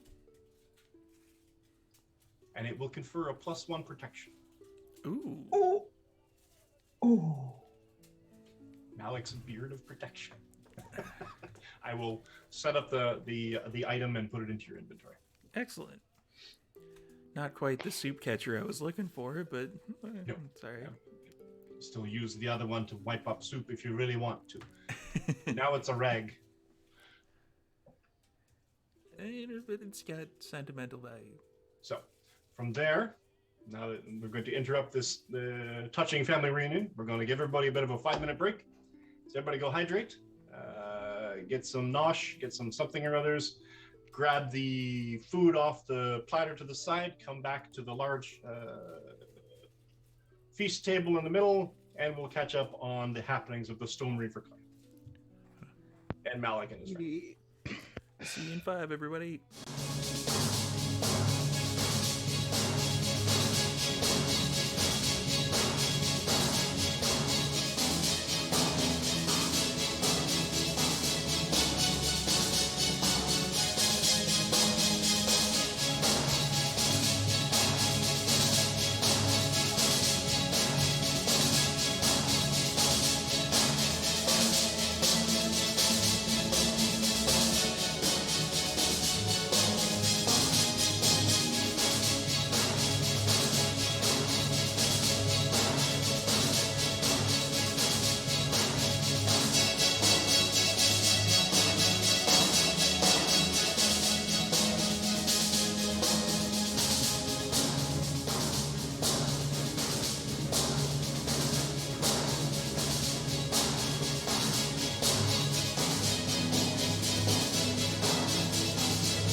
we're going to fast forward a little bit. We are now, after this family meeting and reunion of sorts, feasting in the hall. And not only feasting with the immediate family, but everyone in the preparation of this particular journey. This family is very sort of generous with its holdings because, after all, they are the holders of the actual, their names on the hold. So the humans and everyone that was preparing for this particular trip are welcome. Everyone is feasting.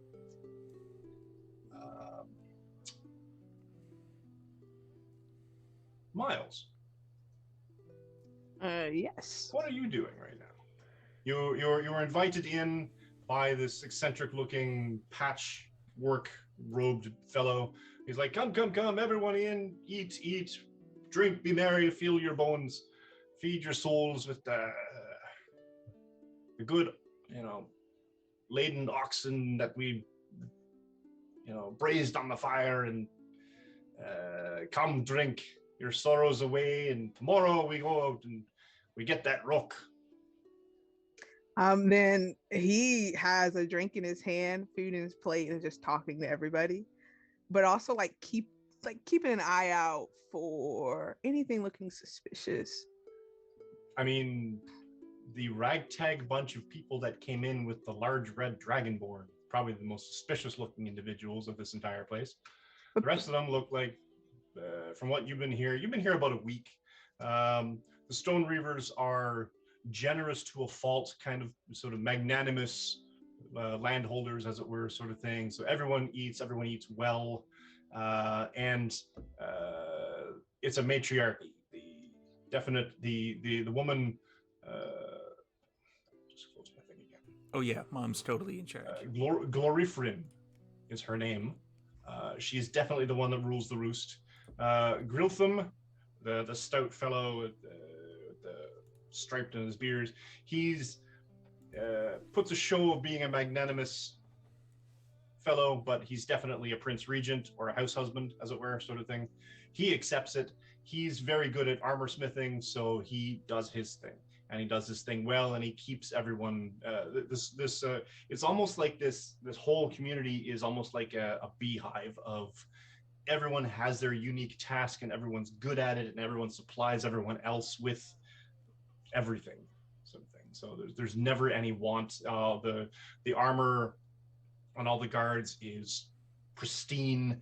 Their weapons look sharp, deadly, sturdy, and the whole thing looks like it looks like it could be battened down and be ready for war in an instant, and they'd be able to they would fight and chisel the mountain down to a flat plane in the process, but no one's tense about it. No one's looking at the group strangely. Everyone's pretty welcome. And they, from what you saw, they walked straight in. Everyone seems to have welcomed, particularly the Dragonborn, as some sort of lost protege, lost son, missing family member, sort of thing. And the rest of this group, a tiefling, a red tiefling, a half elf, a paler one with red hair, a human wizard with an interesting looking book, and a quill that writes on its own, and another half elf, or perhaps taller than a half elf, but sort of elven-ish maybe features, in leathers and. Whoever's standing next to me, I'll kind of lean in. Do you know when we're leaving? This amazing food, drinks, great. But when are we going to do what we're supposed to be doing? Delphia. This half-elf. Describe yourself, if you would. I look exactly like this photo.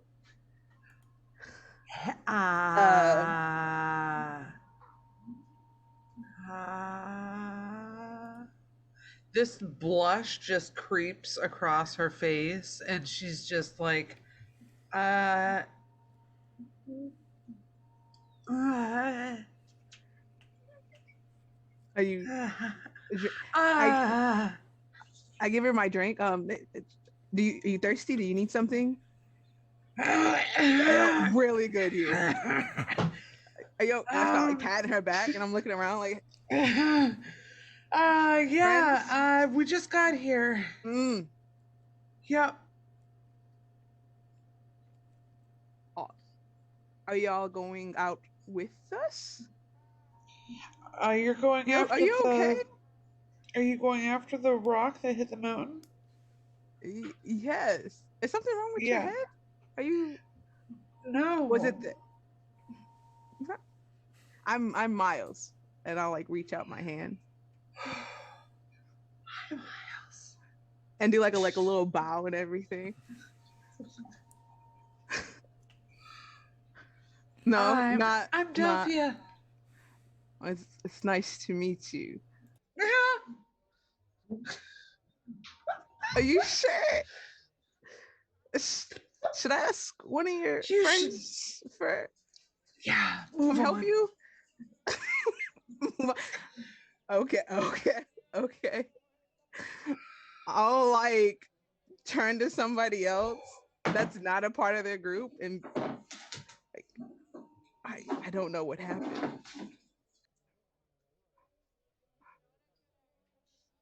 Isabina. Isabina? With my passive insight of like 170 or whatever it is, do I notice Bella's being ridiculous? Delphia is it's pretty smitten. Yeah, smitten. She was just talked to out of the blue by a very handsome gentleman, and she just doesn't know how to handle herself. Sure. Isa is just gonna kind of like grab Belle's arm and wrap it around hers and kind of pull her around so that the guy can't see her face. And she's just gonna be like, sweetie, are you okay? Do you? Oh yeah. He's great. He seems nice. Was he nice?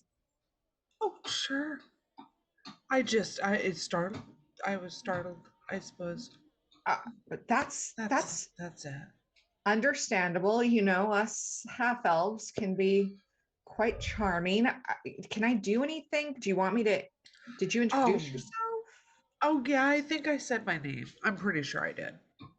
Okay, well, that's good. That's good. Do you want to talk to him some more? I think he's here looking for the rock too, and he's wondering when we're heading out. Do you need me to just? I come over to them with some water. And be like, for you? Excuse me, I'm sorry. Delphia, I got you some water here because you seemed a little choked up, and thank you. I'm Miles, and I give Isabina some water too. Thank you so much. That is so kind of you. Miles, where are you from? And just as I'm doing that, I'm just gonna pat Delphia's hand and cast calm emotions just to give her the chill. Yeah. Oh, she's got the chill now. Okay. Be cool, baby. Be cool. Insta-gummy. Mm-hmm. Those are legal in dwarven towns, right? That's fine. Okay, we're good. Or things in the beer. Just a little ways off. I seen the thing fall, so we had to come and check it out. Are y'all here to come too? That's exactly why we're here. We came. We're with the dwarf over there, and I'm gonna point to Malik. I like lift up my hand. This is his family, and so we just came to see what help we could offer. Sparkhammer comes up. Oh, you've got one. You're missing one. Hands you a beer, and you're missing one.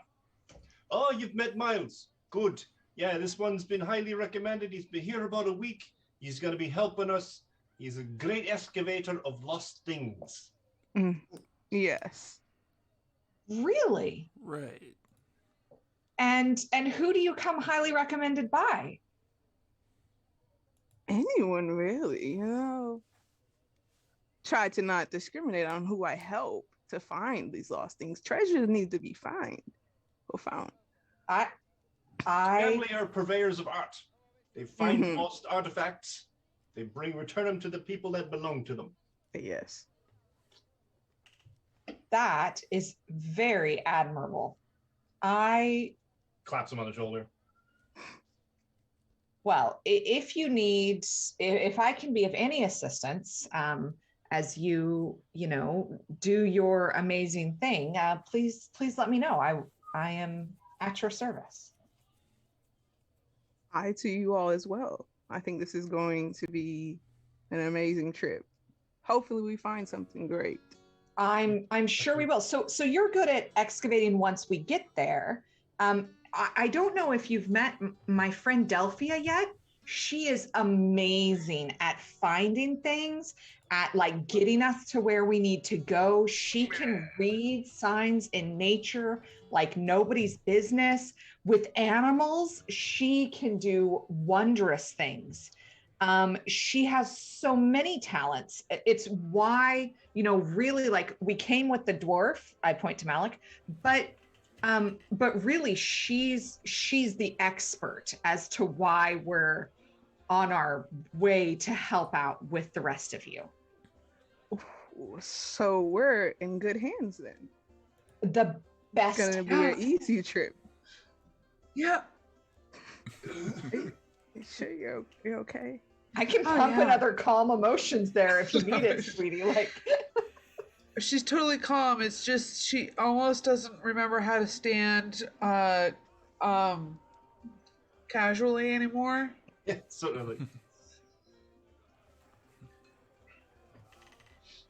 Well, this is going to be fantastic then. We have everyone, I assume.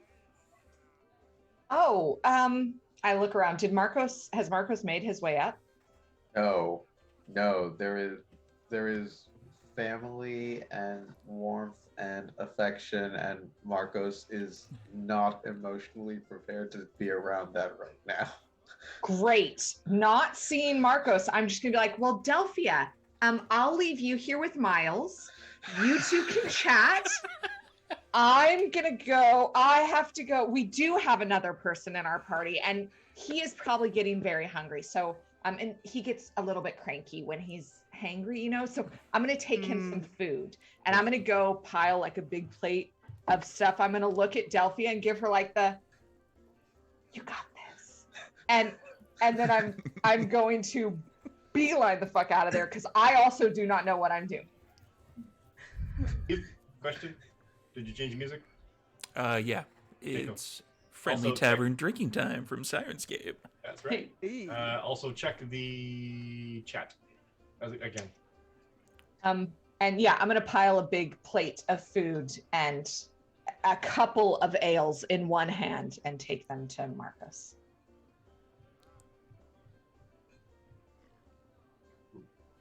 Where it won't be warm, friendly, family fun. It'll be awkward, weird cousin time. We're still family. Miles, this is the doctor and Malik. I do the same. I reach out to shake each hand and like do like a bow to it. He's here to help us with the rock. Oh, that's super exciting. How long have you known the dwarves for? And do you know why that they've been hoarding dragonborns? I've known about a week. Okay. Don't worry about that second question then. And then he goes back to like what he was doing before, which was probably staring intently at every dwarf in the room, trying to figure out which one looks like Malik. Is Nice to meet you. Nice to meet you as well. Dr. Rosenthal is a doctor, but not the doctor. Yeah, we covered that. Malik's dad sort of walks up behind. You guys got, you got ale, you got, fine, hold on. Gluck. Puts it down on the side table. Take your time, Pops. So, Doctor, you have a lot of questions about my boy. I just wanted to know how long you've actually known him and how long he's been here. He's been he here since he was a claims- baby. Okay, but like a baby? Can Yes. Or confirm. just like a baby? All right. Pushes a beer into your hand. Sit down. This is going to take a minute. Oh, he is ready. He's got the book open. He's got the quill going. He's like taking cute little sips with his pinky up because he's probably like that. Back when I was younger. How old are you now, boy? Me? Malik. So Malik. 27. Right. Hey, 27 how old years I am. ago, Ah. we were out.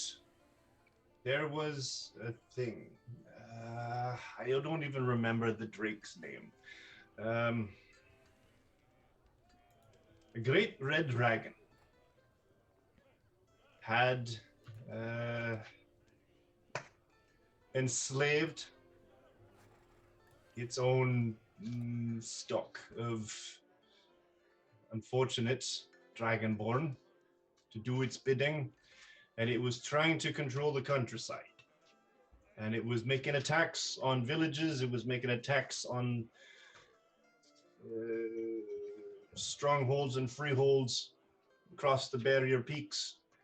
And it had the mistake in wisdom to try to take on the Stone Reaver clan. We are fortified. It did a lot of damage back in the day, but its slaves weren't in it for the heart, and they rebelled. But not before we did unfortunate amounts of damage to them as well. Something I've always regretted. We weren't able to help them sooner, but those that were able to break their hold that the Drake had over them managed to fight back, but they perished almost to the lot of them, really. And I was entrusted before they attacked in a final rush to drive the Drake away. I was entrusted with the care of a wee baby who I raised in my family as my own son. That is a terrible story. Malik, did you know any of this? Yep. And Rosenthal is just gonna lean real close to Malik, like unnervingly close. Why did you never tell me any of And- it? Were you gonna tell me this? Or keep thinking that a dwarven woman birthed you? You see, it's not really something I talk about generally. Is it because it makes you uncomfortable? Or Little bit. Like this conversation. Excuse me, doctor. And he just takes this like massive sausage finger and sort of pokes you in the shoulder. Are you trying to insinuate that this is not my boy? That's another reason. so I It's a yes or no answer, doctor. no, I know that he's your boy. And that's all you need to know. Well, sure, but I study magic. What but? The but is I was just curious about where the lineage actually began, because magic is really important to me. And the way the magic gets passed down between generations and where it originates from is very important to me. And so I was just curious if it was real that a dwarf could Has he birth the always talked this way? Dragonborn. Because, and he'll just keep rambling about it. Delphia leans over to Miles and tries to explain what's going on. So the doctor No. has been curious about Malik's parentage for weeks now, just weeks, and now this is the accumulation of it all, and that's what you're witnessing right now. Did he think the Dragonborn came from dwarfs the whole time? Yeah, I think so. I mean, it was very confusing. He's a I doctor? thought so too. Yeah. Okay. He's very Um, smart. No. If I get hurt, can you fix me? And instead, I can fix you. I'm just gonna rely on you on this one. Can I hear their conversation? Okay. No, probably not. I want to be the I'm not that kind of doctor, but You can, yeah, I'll let you have that. Yep. not that kind of doctor. What kind are you? Magical. Mm. So don't heal, but you know a lot of things. I don't know if I've ever healed anything in my life.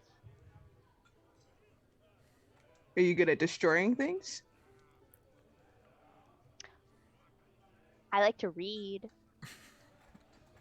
I'll take that. I have Boy, all boy. of these really amazing facts about lizards and snakes and frogs and toads and stuff from this wonderful book that I gave to a really good friend who went on her own journey.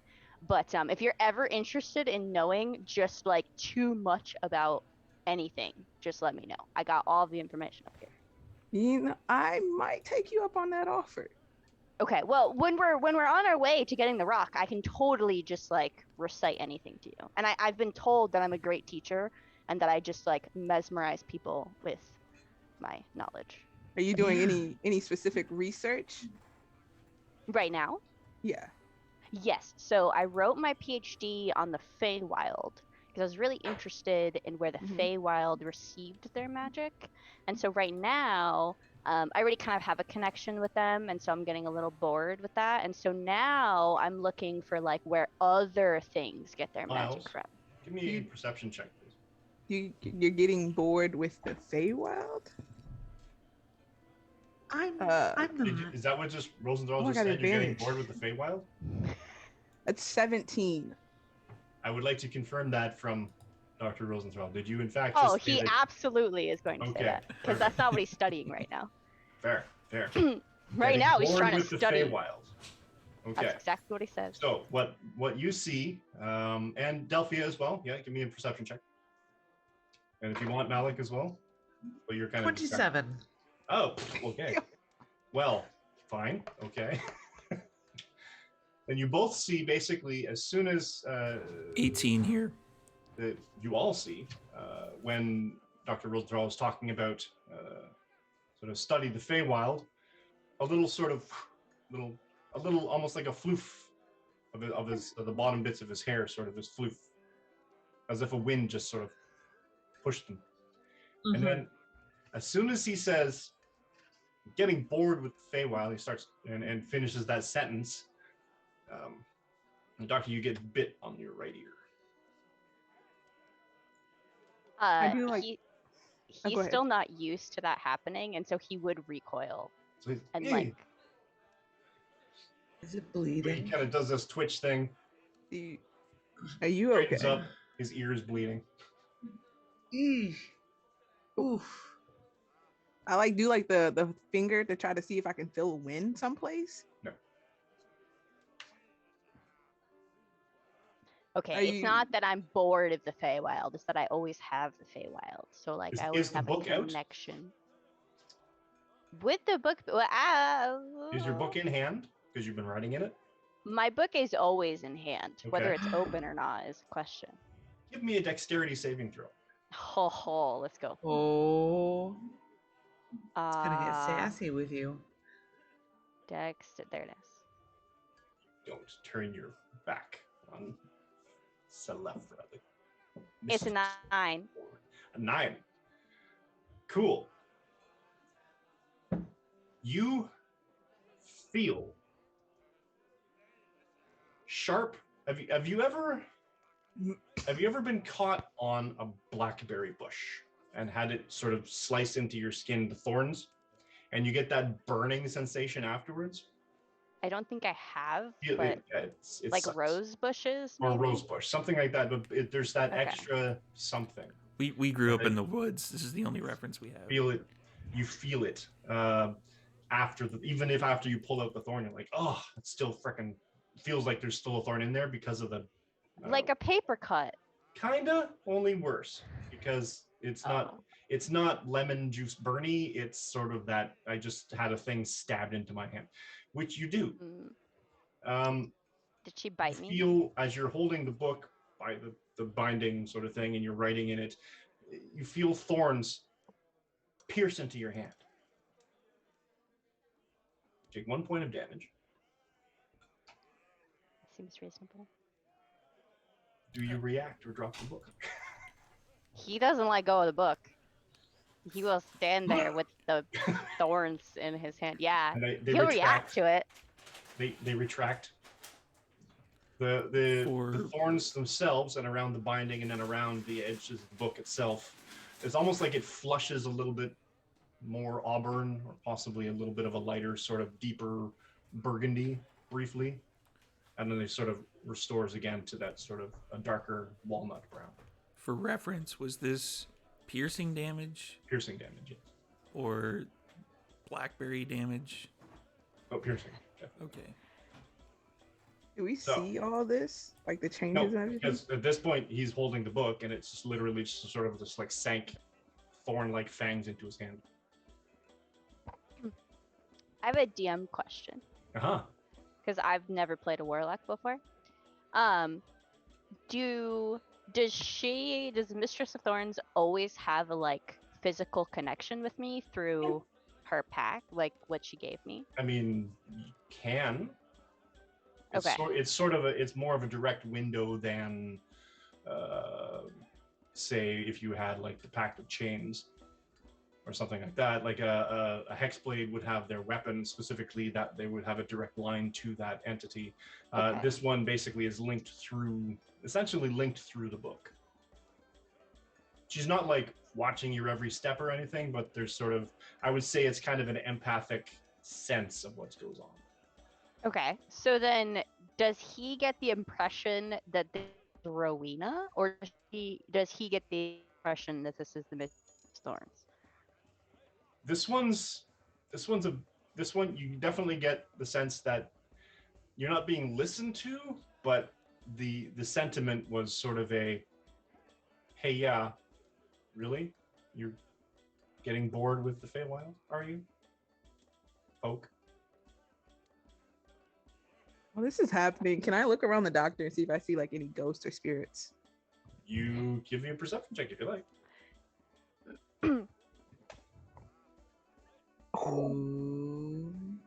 19 plus 7. I can't do that math. 16. 26. 26. 26. Woo! Thanks for the raid, TTRPG. I get advantage on percentage. Yeah. Yay! Now, your particular ability, you can see them, yes? Mm-hmm. You see one, but it has nothing to. It's a dwarf. You sort of see it's very sort of stoically standing there and sort of observing, and sort of has the sense of grounded belonging of sorts. But it doesn't look like it's connected to it's not paying attention to the doctor anyway. All right. Do you need something for your ear? He just cast prestidigitation to just clean that up real fast. And like there's nothing there anymore. No, I got it. It's fine. A doctor. Makes sense. Yeah, okay. So, Izamina, you carry a plate of food outside.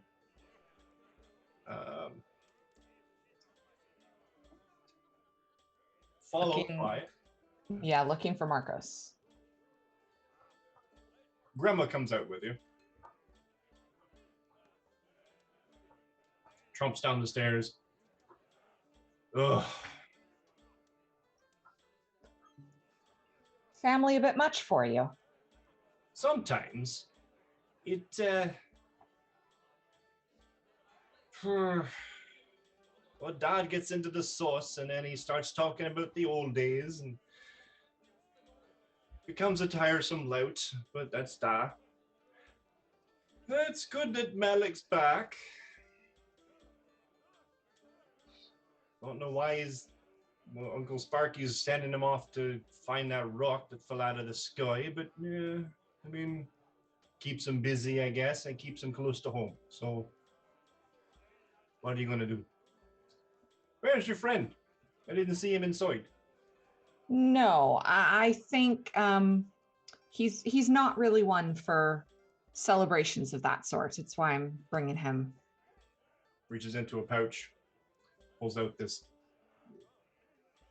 pile of dried, starts stuffing it into a pipe, thumbs it in. His older sister's going out for a smoke.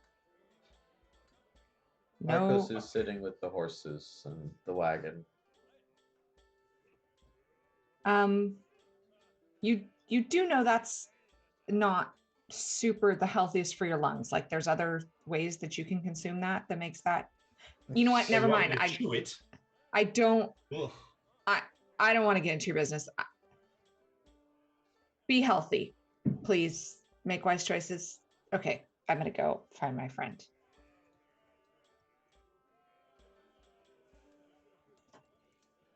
And I'll just kind of peek my head around the horse cart, or I guess we don't have a cart in the stable.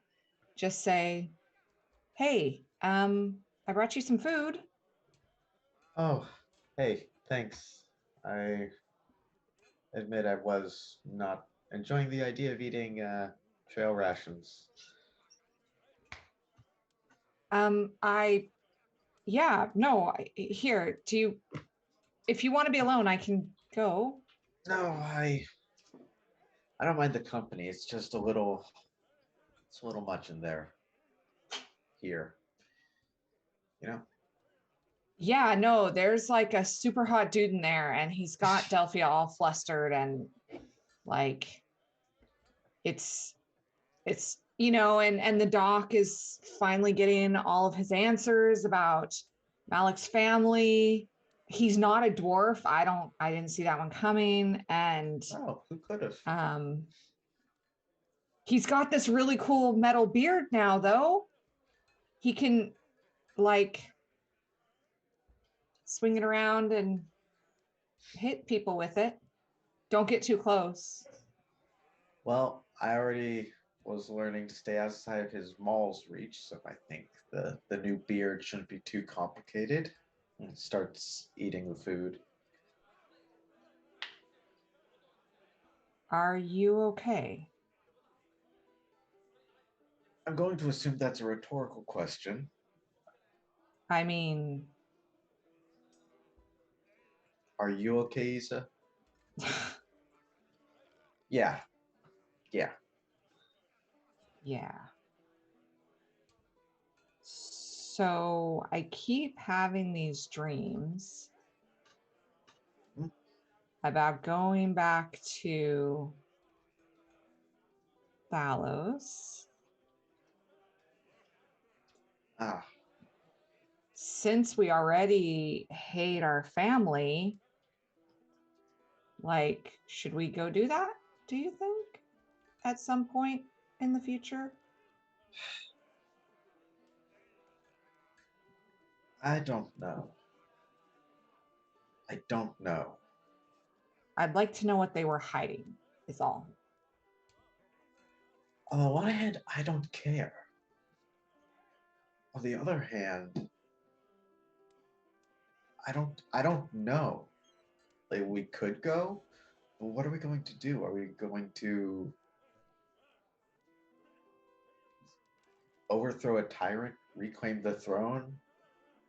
Marcos reaches up to where his holy symbol would be hanging and just kind of taps his chest. Looks, Izamina, I don't know. I'm finding my enthusiasm for that kind of crusade I don't know.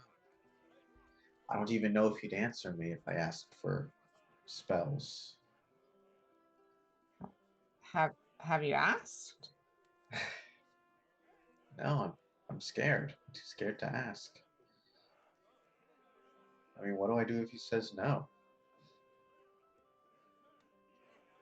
Yeah, I know a little bit about how that feels to not know how it works anymore. Yeah. Well, what about you? I mean, is getting an answer to what our parents were running from the only reason you'd want to go back? Because that's, I don't know about you, but I don't think that's good enough reason to want to go back to a place that doesn't really belong to either of us. I don't want to go because it belongs to me. I want to go because despite everything my mom did, I do think she probably believes that lies hurt people, and I need to know why she lied to me for so long.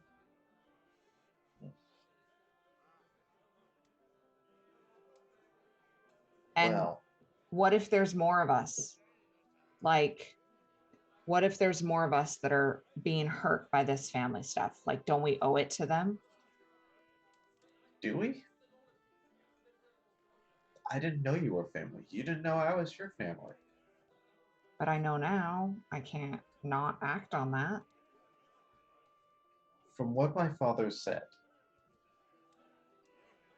he only got himself, your mentor, and your mother out.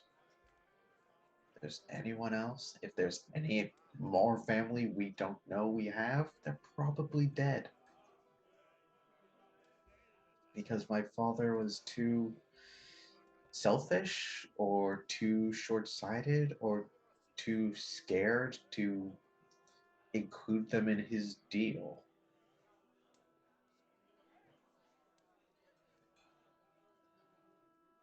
She's just gonna get like this really troubled look on her face, and it's overwhelming. And she's just gonna kind of go quiet and kind of put her head on Marcos's shoulder and just sit there quietly while he eats. But Marcus puts an arm around her, just kind of gives her a supportive squeeze as he keeps eating with one hand.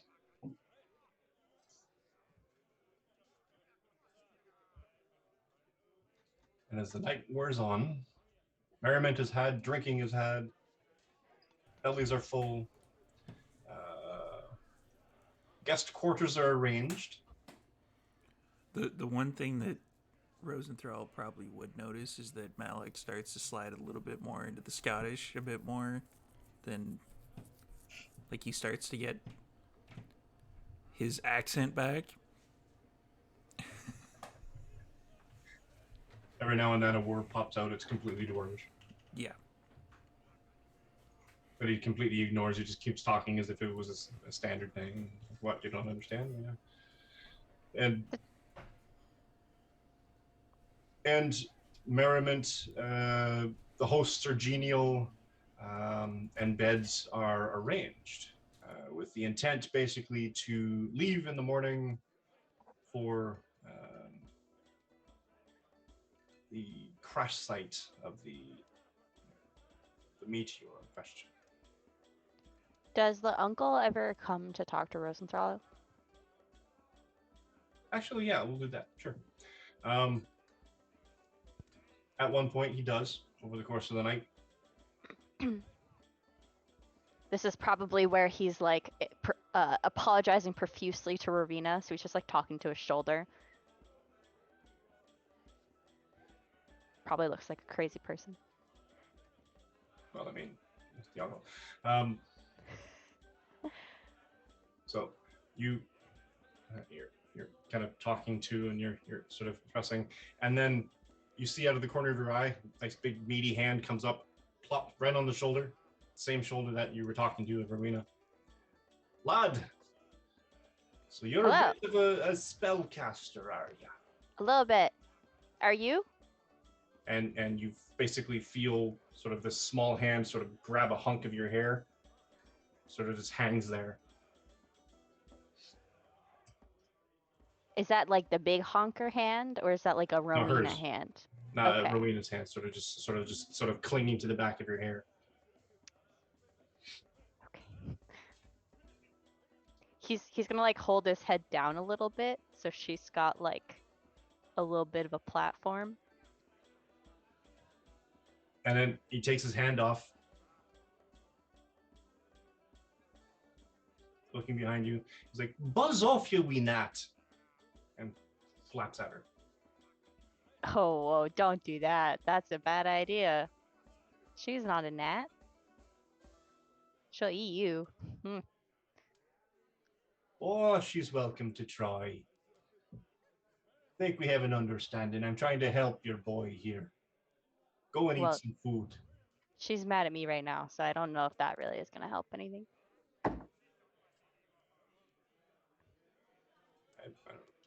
You don't see her. Yeah, but I don't see her like half the time, so. Fair.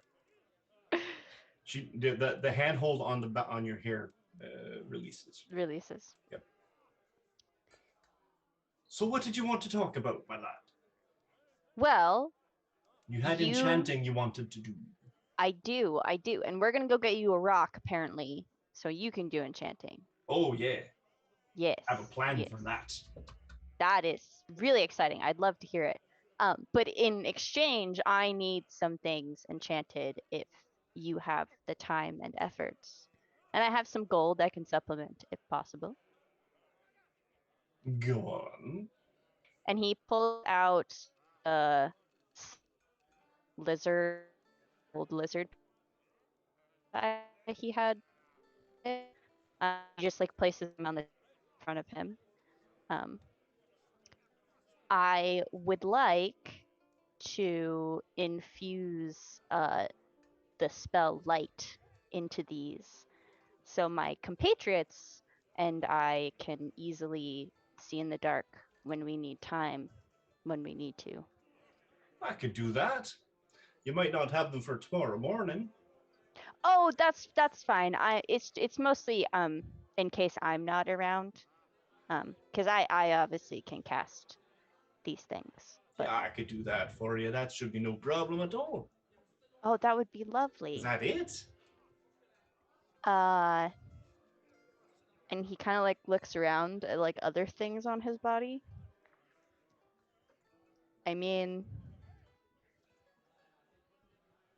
I think so. Nothing else. Just that. I'll have that for you by the time you get back. Easily. Oh, well, that would be amazing. That would be my problem. My pleasure, my boy. Yeah. Here, have another drink. Thanks. Don't let her get too much into the sauce, though. We pixies are always... I'm glad they live in the forest. We nuisances out here. She does like to bite my ear. And he'll show the like scars that are just like lining the ear. You know, with your wee pet, you should assert dominance. You have to let them know who's boss. Otherwise, they'll pee all over your clothes all the time. Oh, well, I can clean that up easily. She's fine. I mean, and then she's not even my pet. She's my protector. So it's really kind of like I'm her pet. Oh, well, Kinda. then maybe I should be talking to her about not having you pee all over her stuff then. She would enjoy that conversation. Indeed. For a minute there, I thought you were going to say that she would enjoy the pee. And that would just be weird. Yeah, I should stop drinking and then continues to drink. I should stop drinking before I pee myself. All right. Okay. So he moves on. As the night wears on, becomes wee hours. The music continues at a slighter pace that slows down. Everyone finds their bedchambers. Everyone is pointed to bedchambers. Grima basically is waiting for Isa and Marcos to finish, and then shows you into where your rooms will be. Anyone want to do anything before calling the night to a close, as it were?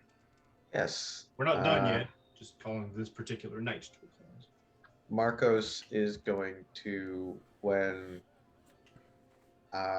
it's either just him in his room or if he's sharing a room with Issa. It's up to you. You can choose. Cousin? Yeah. Okay. We'll share a room. Just going to, let's see, what's the gentlest spell I have? Do I have gentle spells? Do you have cantrips? I mean, I have thaumaturgy, but that's an inherent cantrip. It's not. No, paladins don't have cantrips. Like rangers. You have to take a feat to get cantrips. Right.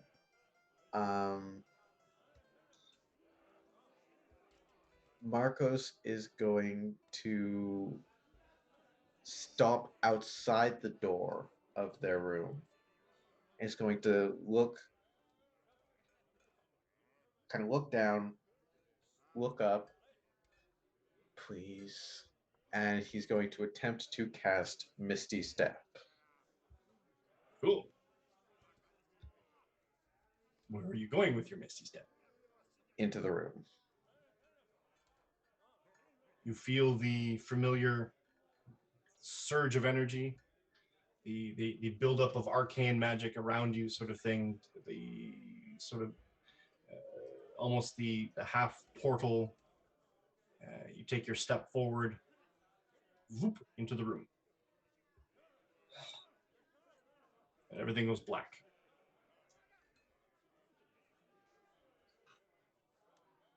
And your eyes adjust for a minute, and you're sort of in this black void. It's like space, only with no stars. And a man stands in front of you, copper skin, large man, 9 feet, 10 feet tall almost. He wears beads of metal and clay in his long black hair. Has a very severe looking wound in his torso that oozes a little bit. It's all black. Just carries drops along to my knees. He has a spear.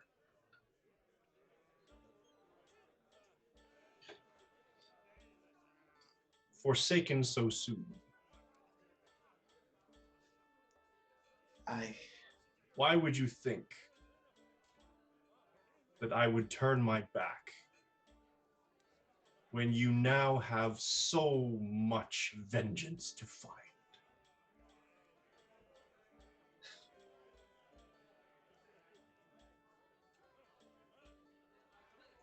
My father is war. Your father was a fool. And a coward. Doing the wrong things for the right reasons. Doing the right things for the wrong reasons.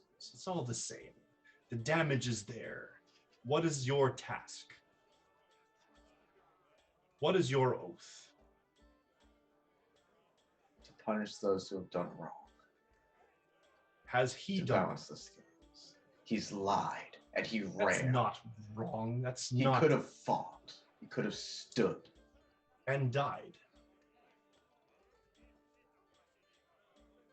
And you would then cease to have been.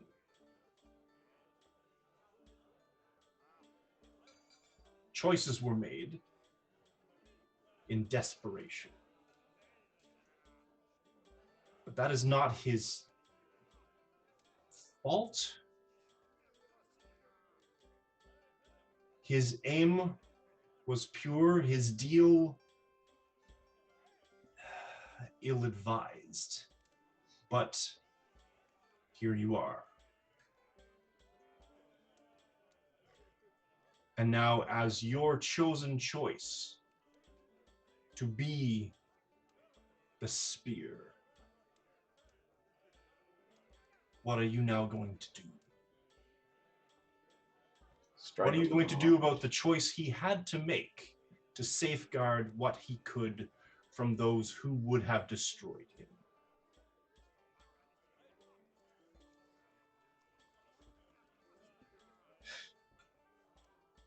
I can't wage war on an archfiend on my own. I can't wage war against a tyrant on my own. Do you But not my heart surround tells yourself me- with weapons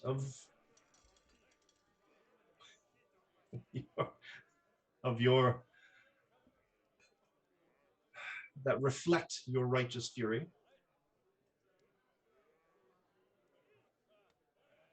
Am I more to you?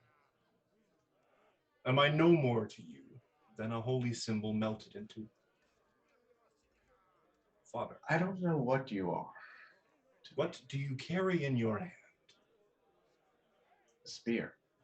What have you beckoned into your wrath? What have you infused with my name?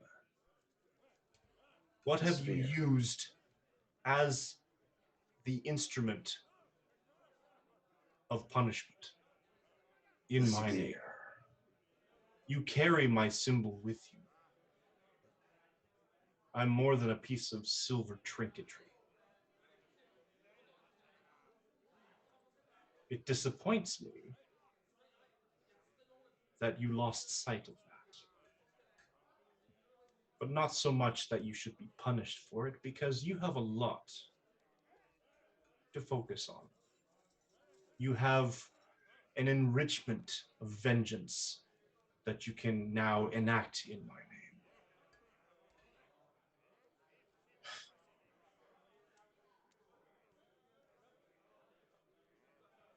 In fact, even this archfiend you speak of is not even the one responsible.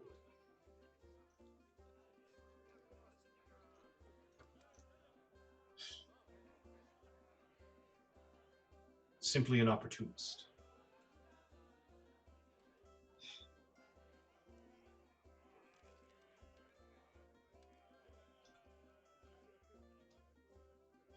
So you want me to go to I punish want the you to wrong- enact my will.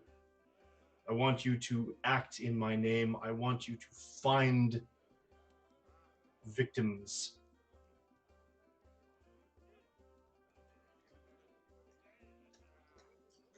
and enforce my will. Marcos goes down to one knee and just bows his head. And you feel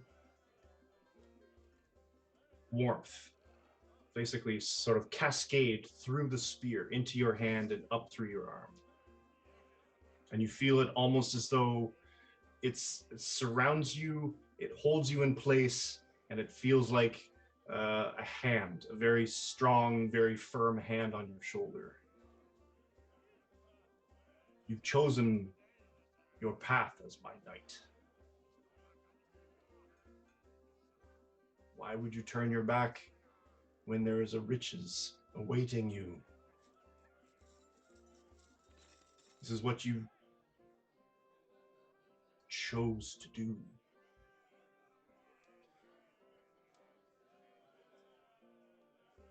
And it's Longed not for just purpose. vengeance, it's revenge.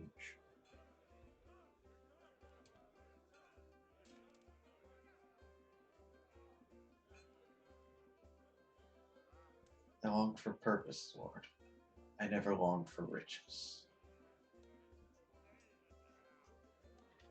Riches will come along the way. Sure, it's neither here nor there. It's irrelevant. Find it in your own soul. Find your path. You have many paths before you, and all lead to vengeance. You will find them. And when you do,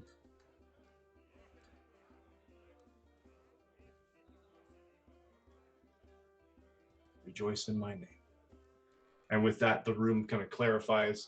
You're sitting there, and Izamina, you walk in, he's sort of kneeling down on one knee in sort of a prayer stance. He's got his spear in hand. Huh. Well, he's still listening. Well, that's good. That's what you wanted, right? Marcos gets up and kind of turns to look at you. He's holding his spear in two hands, looking at it with kind of a intense but uncertain look on his face. I think so. I think so. How uncertain? Uh, I'll roll for it if you want me to. very. Uncertain that he wants to continue this path of vengeance with Vathras, or uncertain like what? Uncertain, like he wasn't expecting to be answered. He heard something happened and he's not sure how he feels about it or what it means. Right. Well, he's shaken. Okay. The only thing Isa wants to do before the night is over is she wants to go find the pieces of the beard, what was left of Malik's beard, before it gets thrown in the trash. She'll go digging through the trash if she needs to for it. She wants the wool, the yarn. Malik would still have that. Yep. Malik, can I Yes. have your old beard? Why? Well, you never let good fabric or materials go to waste, right? I can put it to use. Yeah, but it's my beard. Well, no, that's your beard. And she's gonna like jingle her fingers through his new chain beard. Yeah, but this one's my beard too. Yeah. So can I have it?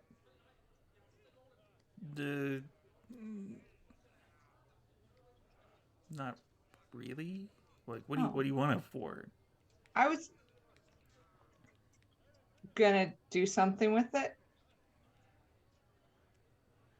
Like what? A thing that I don't really want to tell you about because that would defeat the purpose of it. It's a gift for somebody. I guess. It's kind of like him, like, giving away, like, his childhood, like, bear. Yeah. Oh. Yep. I guess. Thanks. Horrible. And she's just gonna like hug him quickly and then run away with it before he changes his mind. Just you like, thanks. Except for in chainmail. So it's a lot like your beard.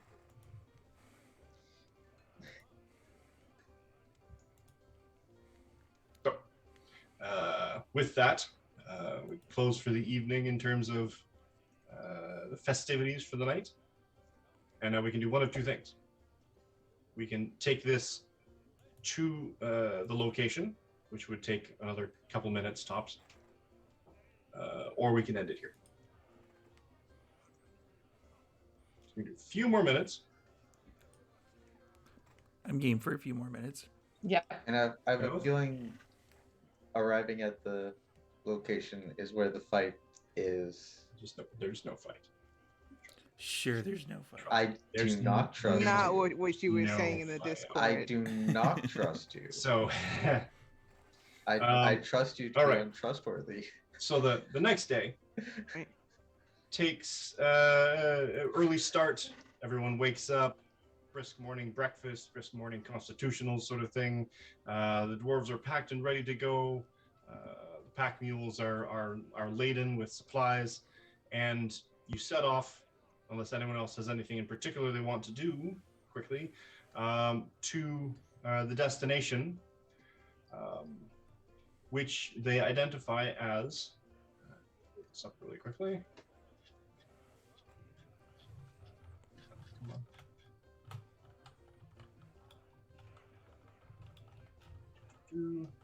Okay, you find the name of it.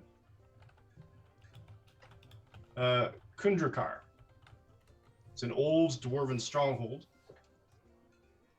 that has been long since abandoned. It was a mine, and it basically was attacked once by orcs long ago and was left to basically just moved into better digs, sort of thing. So it takes you about the greater part of a day and a half to get there, but with enough sentries out that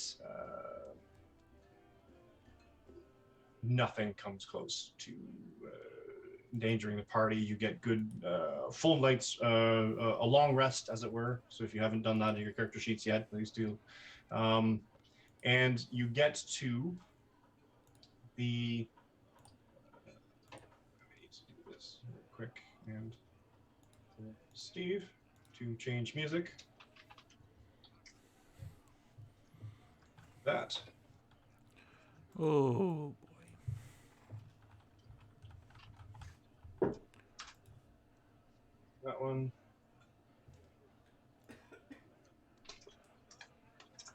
That one. And we're changing the map to the one called Mountain Door. Mountain Door. And what I just realized is that I'm missing one particular thing, and I will do that entirely. Mountain Door confirmed. Someone's missing. One more thing to do.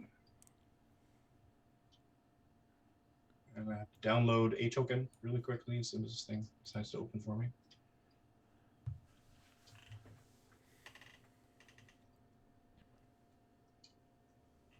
That. I will open this. Go to that. So everybody's in there. Hopefully, wait, I gotta change the map. Shabam.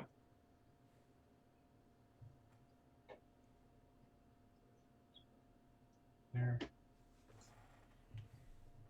That. Down. Uh-huh. This one controlled by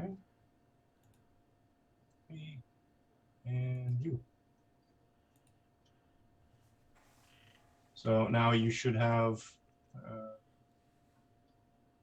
Jazz, you should have control over. My No, map is okay. black. Oh, yep, sorry. Yeah, there's an L in there, but I don't think the new character's in yet.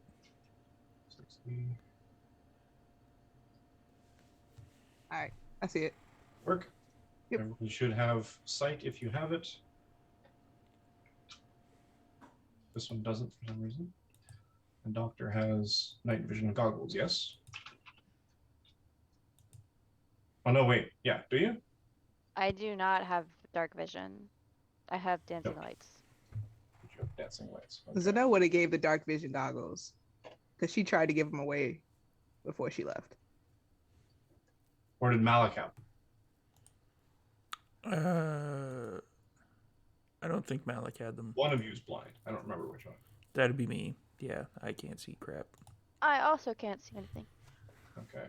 But one of them couldn't take the goggles from Zeno. To get to.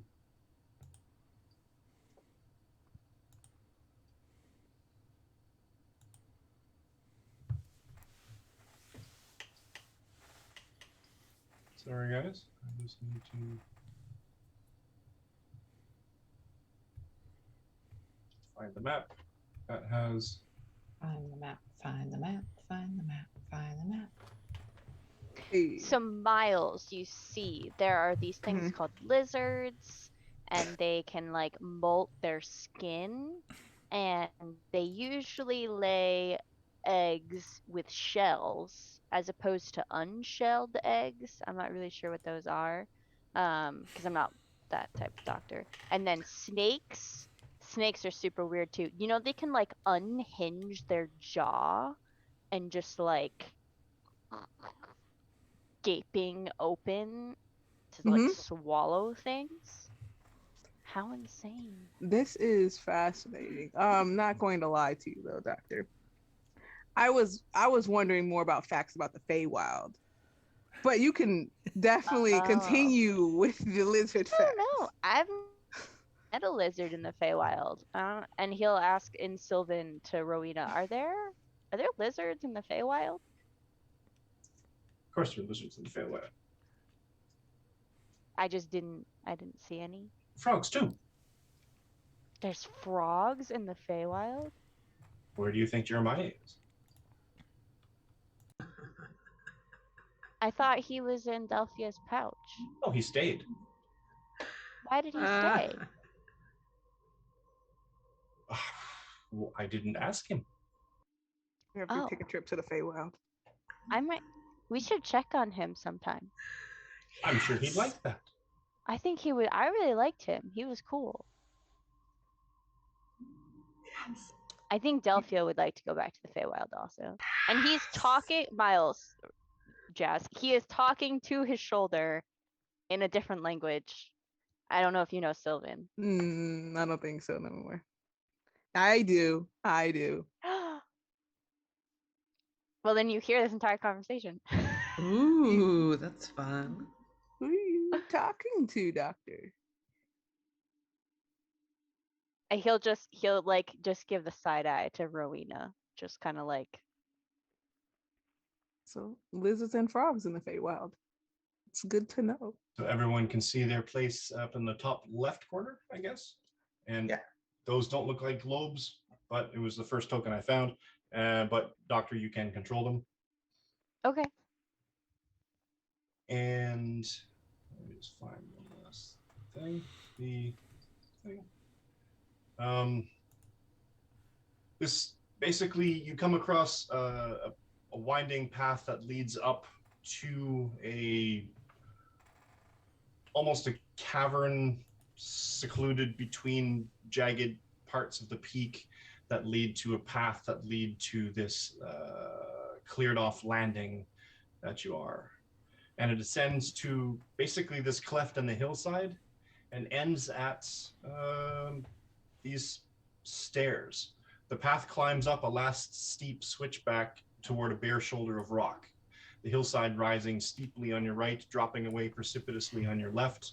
Debris and rubbish lie scattered over the last 100 yards or so, discarded water skins, bits of charred bone, splintered casks. Up ahead, the path opens onto a wide ledge and then doubles back sharply into the mountainside.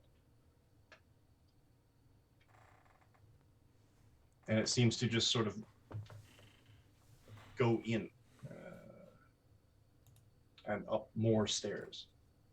Are all of the rest of the dwarves with us? And they waited.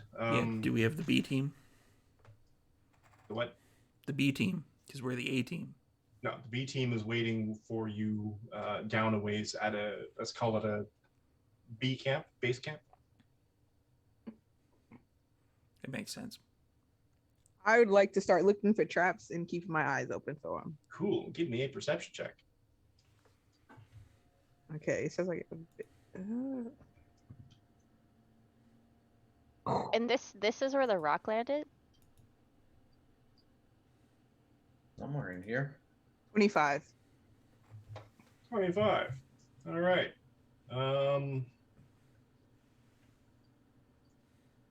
Where are you looking for traps? On the stairs? On the walls? Yeah, like on the floors and stairs first. Like I'll get to about here and try to check this out, and then go down. You find no traps.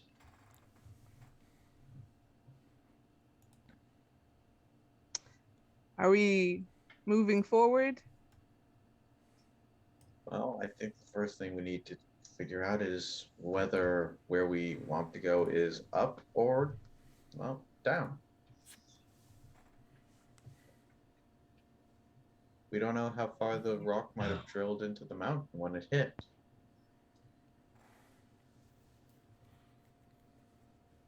I mean, we should probably go down. That seems to be the way to go. Shouldn't we find where the rock landed? But your high perception, you see. What in the hell? Off towards the stairs, a ways, a small lizard-like humanoid, maybe 2 feet, 3 feet tall, quite small, kind of blackish, reddish hide to it. And it seems to be looking in your direction. The doctor, you're up. You're a professional with lizards, right? There's one ahead. Hello! I didn't see it going that way. That was on me. And it looks straight at you and then runs away. Oh. It starts Expeditious retreat, and then I'm going. I Nice. run right after. No. Yay! Split the I w- party before you even get in the dungeon. Woo! Oh That's no. a lizard. That's a lizard man. I like them lizard men. Was that in Draconic? That was in Draconic. What did they say?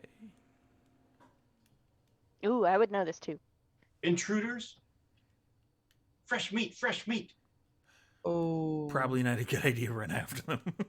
No, we're gonna catch him. And then I'll run after Dr. Rose. All right. Give me, I guess, everyone at this point, an initiative roll. Okay. For next time, We're right? not going to time here. I don't want to go over too far. Oh God. Natural 1 for 5. Right out of the Yeah. gate. Good start, Guidance? Miles. Good start. Right out of the Well, gate, first roll. Somebody had to do it. I For just wanted it to be initiative, me, you know? I didn't want nobody else taking L's like that. Fair, fair, fair, fair. All right. Izamina. 3.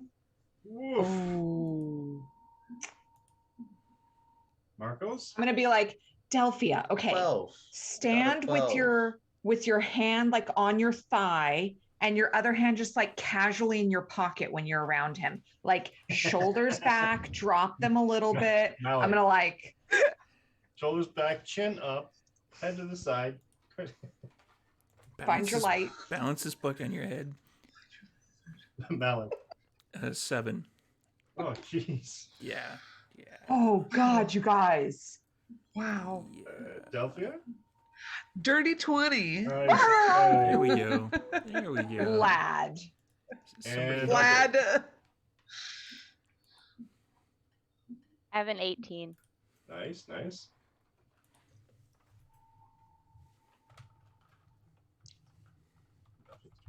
So Delphia, you actually have a higher initiative than them. Oh. Okay. Are we going? Are we doing this? It's so late. I can Misty Step. 30 feet to an unoccupied space. I can see. Let's see. 5, 10, 15, 20, 25, 30.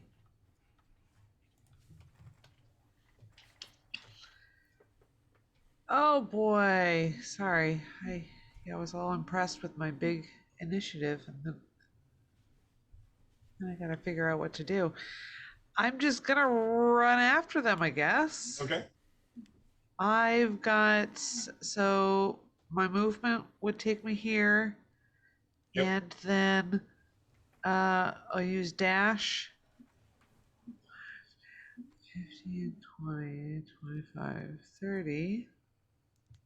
And then what would I see going on down in this area? The one down here is startled, and he's turning to run. And there's another one in the corner, and he's basically listening and starting to run as well. No, don't run. No, just wait. Just wait. Their initiative, and they bolt. 4, 5, Damn it. There. 1, 2. Wait, 1, 2, 3, 4, 5, 6, 7, 8, 9, 10. And they run straight through a set of big stone doors at the end of the way here. And they're barking all the way through. Oh, that's not good. And Dr. Rosenthal. Okay, so first thing I'm doing is I'm just like extinguishing my dancing lights. Okay. And I'm gonna cast light on myself, like my ring or something. Sure. So I am the light.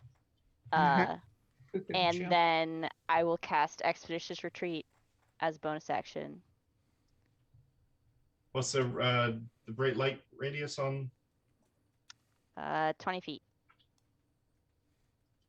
What? Would the doctor start up here by me as I called him over before initiative? Oh, well.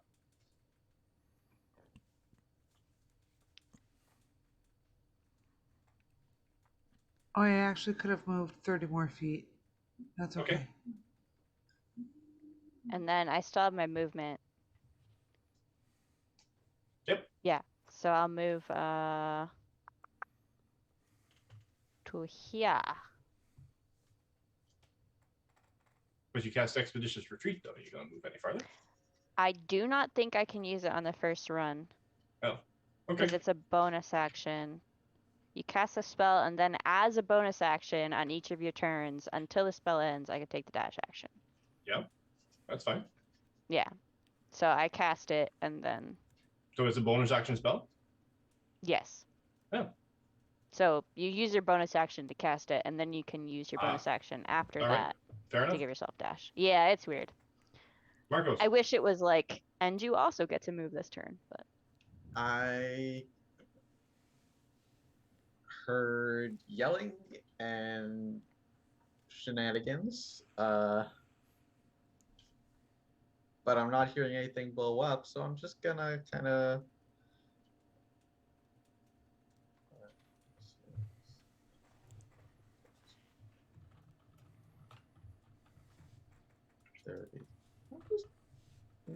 just making my way after everyone else, and that'll be my turn.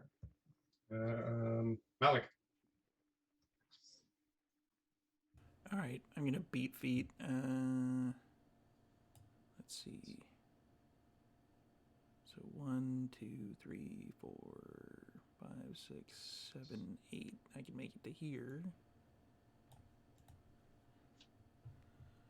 And yeah, I'm just gonna run. Okay. With everybody.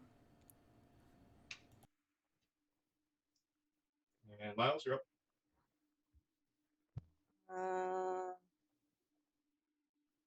We'll just move down.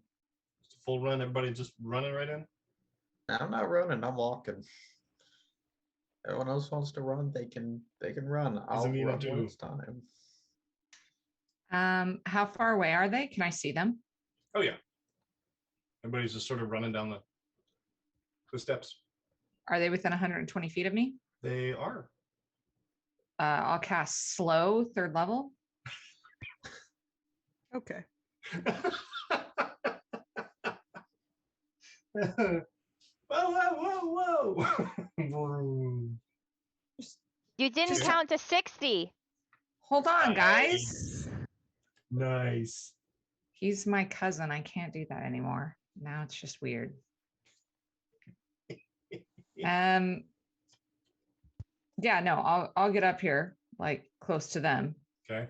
And then like I can see the bad guys, right? They didn't turn around and run away. Oh no, they're gone. Yeah, Oh, they're well, like- that's who I was trying to cast Oh, slow on, so not our we're friend, not casting my on the friends. party. I was just like, what the fuck? You guys, wait for me. Jeez, I was working with Slow Delphia. No, God. the No, they're gone. the two individuals have Okay. run through the big doors already.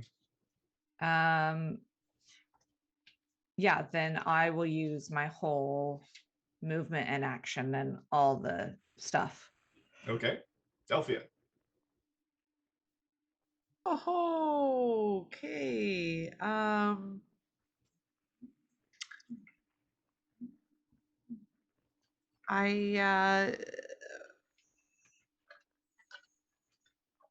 Okay, first of all, in Roll20, how do you do that? How do you measure the space? The little round thing that looks like a little brush on it. The comb. The comb. It's like a And then Q lets you Snap, move, yeah. lets you switch to a different angle. Oh, Snap, no, snap to that's a center. forge. It's okay. I can't figure it out. Oops, I'm just putting little things everywhere. Okay.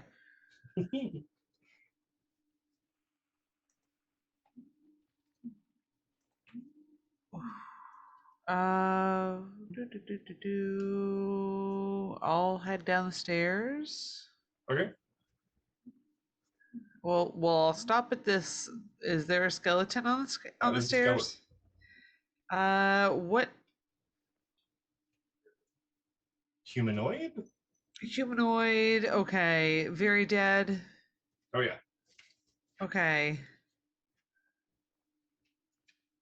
I wait here and I look through the doors. You Or see the look- two. Yeah. You've seen these before, kobolds. Okay. They're almost completely across this wooden and rope bridge. Should I shoot at them?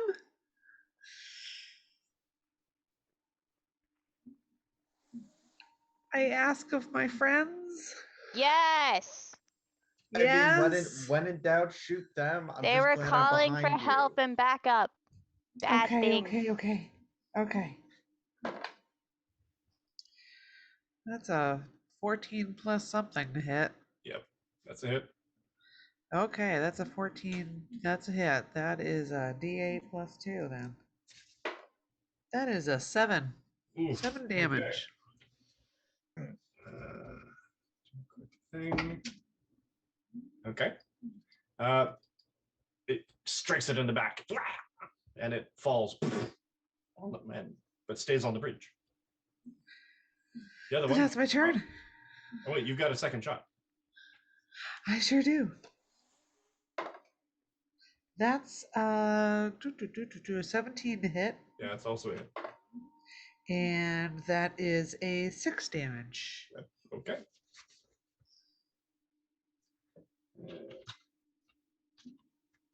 Pretty sure he goes down. Yep, he goes down. You sort of draw 2 arrows in rapid succession, plunk, plunk, and you pick them both off. Okay. Well,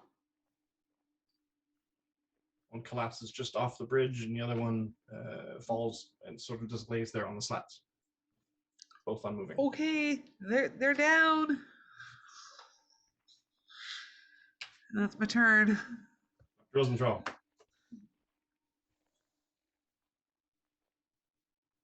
I don't do anything.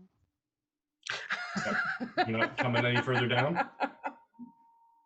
Hang on. I guess I actually can't see for shit. Okay. That's, I don't know if I moved. Is that 30? Sure. We'll call it 30. What is this? This is 20. I'll move up next to her. What's up? I got him. You grappled them to ask them No, questions? they're dead. Oh, I think. can I go up to I their shot 'em. bodies? I don't know where they are. Here's another 20 feet. Is that a little better? Give me another 20 feet on top of that of low light. 20, 30, 30. Okay, I can go right up to the body. Oh, am I gonna walk across this rickety ass bridge? We're walking across the rickety ass bridge to the Ooh. dead body. Do you want a rope? Am I gonna regret this? I'm gonna regret this. Give me a We're gonna dexterity regret this. save. Oh, Oh god. no. Oh. Guidance! This. I already Guidance. regret this. I'm getting flashbacks. Oh I'm getting flashbacks. I just- Go in. Yeah. No! No choice. Oh, no! It's a 4. That's fine. Amazing. That's fine. Amazing. Yeah. What a cliffhanger episode. He had no choice. That was the only way to Nice. go. This is the cliffhanger episode, everyone. Do I have advantage somehow? I don't think so. You don't. Amazingly, the check wasn't even that high. Oh Before no! Wait a minute. beating. Actually, it's not a saving throw. It's a dexterity acrobatics check. So if you have Oh. higher than that, if you have a bonus to that. I actually have less, so that's a 3. So then, now make me a dexterity or strength saving throw. Your choice. Oh no. I got a second time. Dexterity. You got this. Which one's the least subtracted? That's a 3. Oh gosh. The dice think the are dice so All right, guys. So Delphia. next week I'm The coming back as mandate is dwarf. real. So Delphia, you see, or where's my map here? Delphia's like, do you want a rope to doctor? The doctor basically just speeds past you with this I got abnormal the- amount of Woo! speed, and and it almost looks like Dr. Rosenthal sort of immediately regrets his decision, going, "Okay, I'm moving a little too fast for. Oh shit, I'm on a bridge. Oh shit, skids." And I guess there's a bit of moisture in the air, or the slats are a little slippery or something. His foot kind of slips out from underneath him. He grabs God. for a rope, misses, and sort of kind of fumbles a bit, grabs the other end, and sort of falls on his side. The whole bridge kind of cantilevers over sideways, and no. and he's sort of hanging like this. He's trying to grab for something, and then he almost feels like his book maybe sort of sliding. He's like, "Oh no!" and lets go, and falls, and he falls out of sight. Y'all remember when the doctor was like, "No, I'm not gonna do nothing this turn." And Yeah, then right? decided Yeah, to that do was something. just Should've good done time. nothing. Good time. Oh, Doctor, I remember just want to fondly. point out, you could have been a graviturge. I could have. been a graviturge. I could have. There's a lot of things I could have done in life. Question: do I hear the scream? Oh, there's a Doctor, do scream. you scream? There is absolutely a scream. There's an And awful, Delphia's awful like, scream. no! Okay, change of plans. 5, 10, 15, 20, 25, 30. Full sprint. 35, 40, 50, 55, 60. Runs right up next to Delphia. Shield up, spear up. Pauses. Where's the doctor? She points over the edge. He fell. How'd you do that? And that's my turn. Yeah, Okay. he ran out onto the bridge and he slipped and he fell off. Where are we here? Marcos Malik. Right. So, question. Uh-huh. If I have 2 actions in a turn, I Yep. can do my movement and spend one of those actions as No. movement and then do another action? I guess so. You don't. Do you have 2 actions or do you have 2 attacks? You have 2 attack actions. I have 2 attack actions. Yeah. So if you take the attack action, you get 2 of them. Or you can use your action Balls.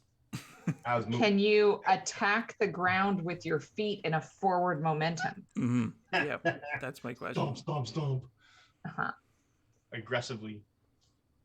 Angrily. I would like to cast sprint. I miss it now.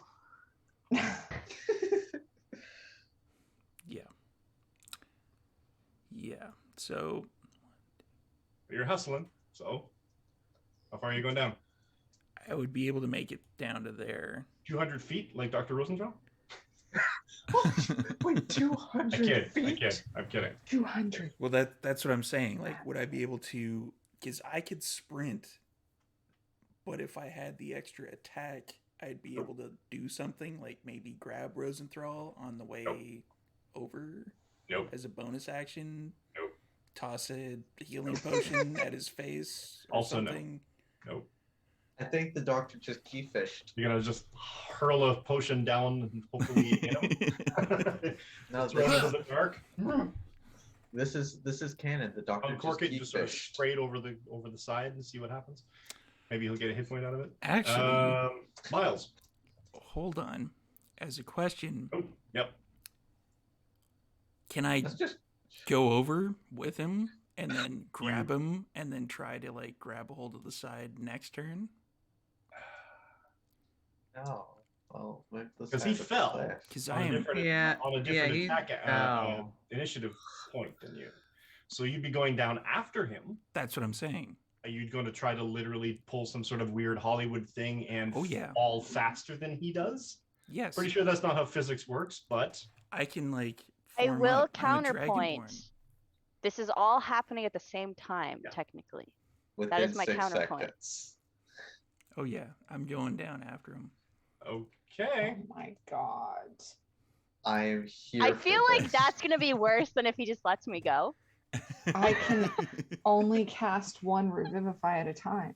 I'm not going down after them. I just want to make that clear. Well, yeah, I thought we know about that. it, and I thought about jumping. I'm gonna one- go one down, is but at the- least I've one got is the vic- wings. one Like is the victim That's of what I'm gravity, saying. and the I- other is the victim I of can't catch both of you. intelligence 6. Yeah, let Delphia go. Well, yeah, but She got Malik wings. doesn't know that. I'm Just catch the doctor.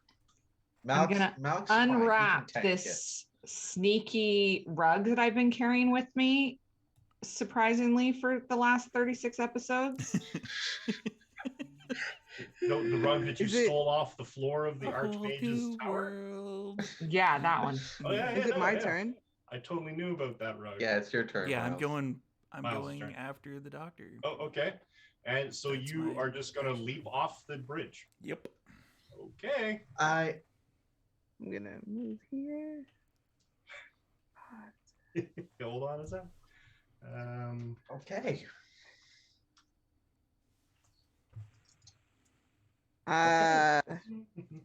Movements bonus. Can I take out a rope and try to throw it?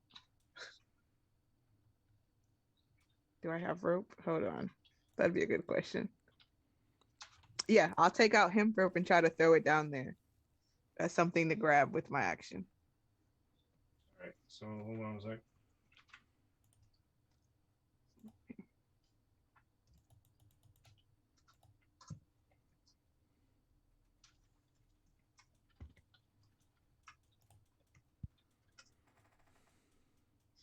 Okay.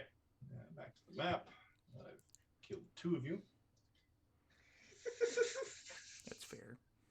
And you, where did? Oh yeah. So Miles, you run all the way through. hmm Okay. Movement and bonus. All right. And then try to throw the rope at whoever's closer. Well, you see. Give me a perception check. Absolutely. It's kind of dark. 7. I mean, you can see the doctor. He's kind of glowing like a beacon with his light spell on him and all. 23. Yep, you see him. Dr. Rosenthal and Malik, actually, are sort of both hanging there, suspended, almost like a teardrop sort of thing, almost like something. Basically, they landed in what looks like a net. see little shiny bits all throughout the ropes of the net, sort of thing. But Oh, they're both sort of caught in this dangling sort of teardrop, water droplet sort of shaped net. So it's sort of hanging from the cliff or the cave top high above. But they're sort of dangling like little pendulums. But they're both in these nets and sort of caught in this. Oh, they're safe then. Oh yeah. I still throw the rope to them. Sure. And that's my action. Cool. Izamina.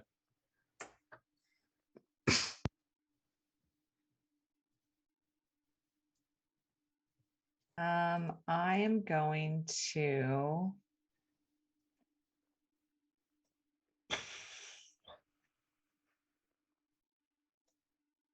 I can get past Marcos and Delphia to about here. Yep. And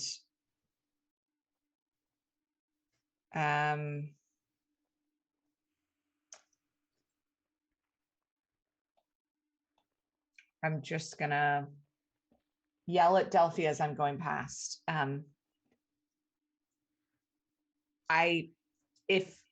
If the worst happens, I have to touch them within a minute, or I can't do anything. And that's all I can do. Okay. As you all run through, behind you, Marcos and Delphia, since you're the furthest back. Oh no. Also, Mike, can you my vision is cut off completely. Sorry, I'll move this to the back too. Sorry, 1 second.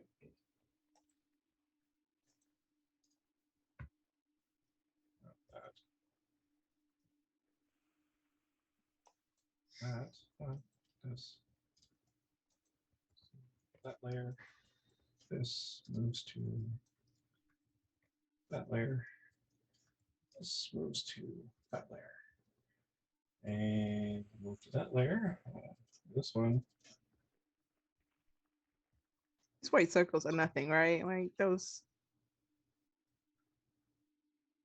A little bit so you can see, but that's pretty much it because you've got the doorway in the way there. Those 4 white globes, basically these sacks, as soon as someone stepped on the stairs that are moving up towards the little landing by the doors, these sacks basically sort of fell off the cave roof and sort of just flew and sort of opened and splayed as they did, releasing this dusting of white powder sort of flocking all over the place. It doesn't really obscure vision, but it's definitely sort of but it smells like flour. Gross. And then from a point over here and here and over here, way out from here, flaming arrows come out of the wall here and here and land in these areas as well. So anyone caught in these little white globes, give me a dexterity saving throw, please. That's As you don't necessarily want to light flour on fire. I touch Miles and give guidance. No, it doesn't work on saving throws, though. Ugh, are you sure? Just ability checks. That's a 12. Beans. I got 15 without guidance.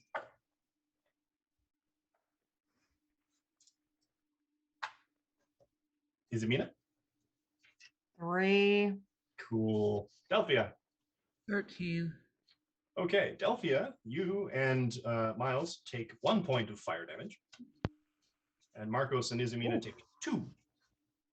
Half because I'm resistant to fire damage, so I because you're resistant to fire damage, so back down to 1. Yep. Just angrily, I'm going to yell, do not aim for this yarn. It has been through enough. Shumph. And that is probably a good place to end it momentarily, as the party is now besieged and I guess outmatched, I don't know, by the kobolds that are now occupying the dungeon. This is not quite to the point where I was saying before in the chat that I was proud of, but this is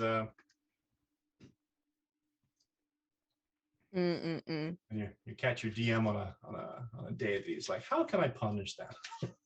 I know, I'll throw kobolds at them, but they're smart. All right. Yeah. So let's do a quick little round table. Thank you all for watching, for sticking with us for an extra half hour. Sorry about the long. I just wanted to sort of get this into this almost let's call it a cliffhanger, as Steve said, a bit of an ending, where two of our group has been separated from the rest and are now suspended hundreds of feet above a rocky precipice. The rest of them are slightly on fire and being besieged by flaming arrows in the dark, drums in the deeps. And from there, let's go and do a quick round table, find out where everyone's from, what they're doing, what they got going on, and then take it from there. So let's start with Belle. Hi, I'm Belcher. I play Delphia tonight. We're both she, her. And you can find me all over the place at Belcher. Yep, can confirm, all over the place. Hey, Belle, where can I find you on Friday nights? Friday nights, you can find me here as Belcher at VBN. And I'm playing with a wonderful group of people. We're playing Icewind Dale. Jacqueline's with us. Yeah. It's past everyone's bedtime. I apologize profusely for this. I'm going to be punished for this one later. So I'm getting all my licks in now. Sarah. Hi, everybody. I'm Sarah. I've been playing Izamina Lascelles, the cleric. You can find me here Tuesday nights on Would Be Heroes. You can also find me as the DM for here on Vancouver by Night, Sundays at 2 for Phandalin by Night, which is another D&D game that we play. And you could catch me on my stream Saturday and Sundays, kind of very early Pacific time because it's Eastern time based in the mornings. And I really wish you would come by. You can find my links in my link tree there. Works. Zev. Hey everyone, I'm Zev. You can find me on Twitter and YouTube at Vukari Gaming, and here every Tuesday night. It is very, very early in the morning here in London town. Curse you, Mike. Curse you. Yeah. Make it up to you, bro. Jazz. I'm Jazz, she, her. I play Miles, he, him. You can find me on Twitter at Zulmain with 2 E's. Short and sweet. Jacqueline. Hi, I'm Jacqueline, she, her, and I played Dr. Rosenthal, he, him, our human wizard warlock. You can find me, find some of my links in my linktree, linktree/itskekelia. I do the streaming thing and I post things on Twitter. You can also find me every Friday night with Belle, playing the Icewind Dale campaign, where I play a gnome druid of the stars who is a raging conspiracy theorist and really just so much fun. The Nominati is real. So the very first episode's YouTube is up on the YouTubes, so go watch it before this Friday. You can get caught up with all the shenanigans. She's so much better at this than I am. Good job. Steve. That's me. I'm Steve. Check the schedule down there. It'll be all available. Check us out on YouTube. We're trying to get to 1,000 subscribers, and if you want, check out our Patreon. All it costs is $1, and you're good to go. And over to Mike. And I am Mike. was your storyteller for this evening, or Dungeon Master. It's always been a pleasure to play with this fantastic group of people. You can catch my pre and post COVID Captain America cosplays at Canadian Captain America on Instagram and TikTok, and CDN Captain America on Twitter. You can catch me here Tuesday nights DMing for this fantastic group, 6 p.m. to 9 p.m. PST. And you can catch all of our stuff on YouTube's after the game. You can catch me on Sundays playing the cleric in DM Sarah's game, 2 to 4 p.m. PST. You can catch me in the Vampire Saturday Takeover, playing a vampire for Storyteller Steve at 3 p.m. PST on Saturdays. And I do occasional guesting on other games. Stay tuned for more of those details. That's it for me. So come on back next week and we'll see how many more of the party we can capture and feed to kobolds. Is that what we're doing next week? All right. I love the energy.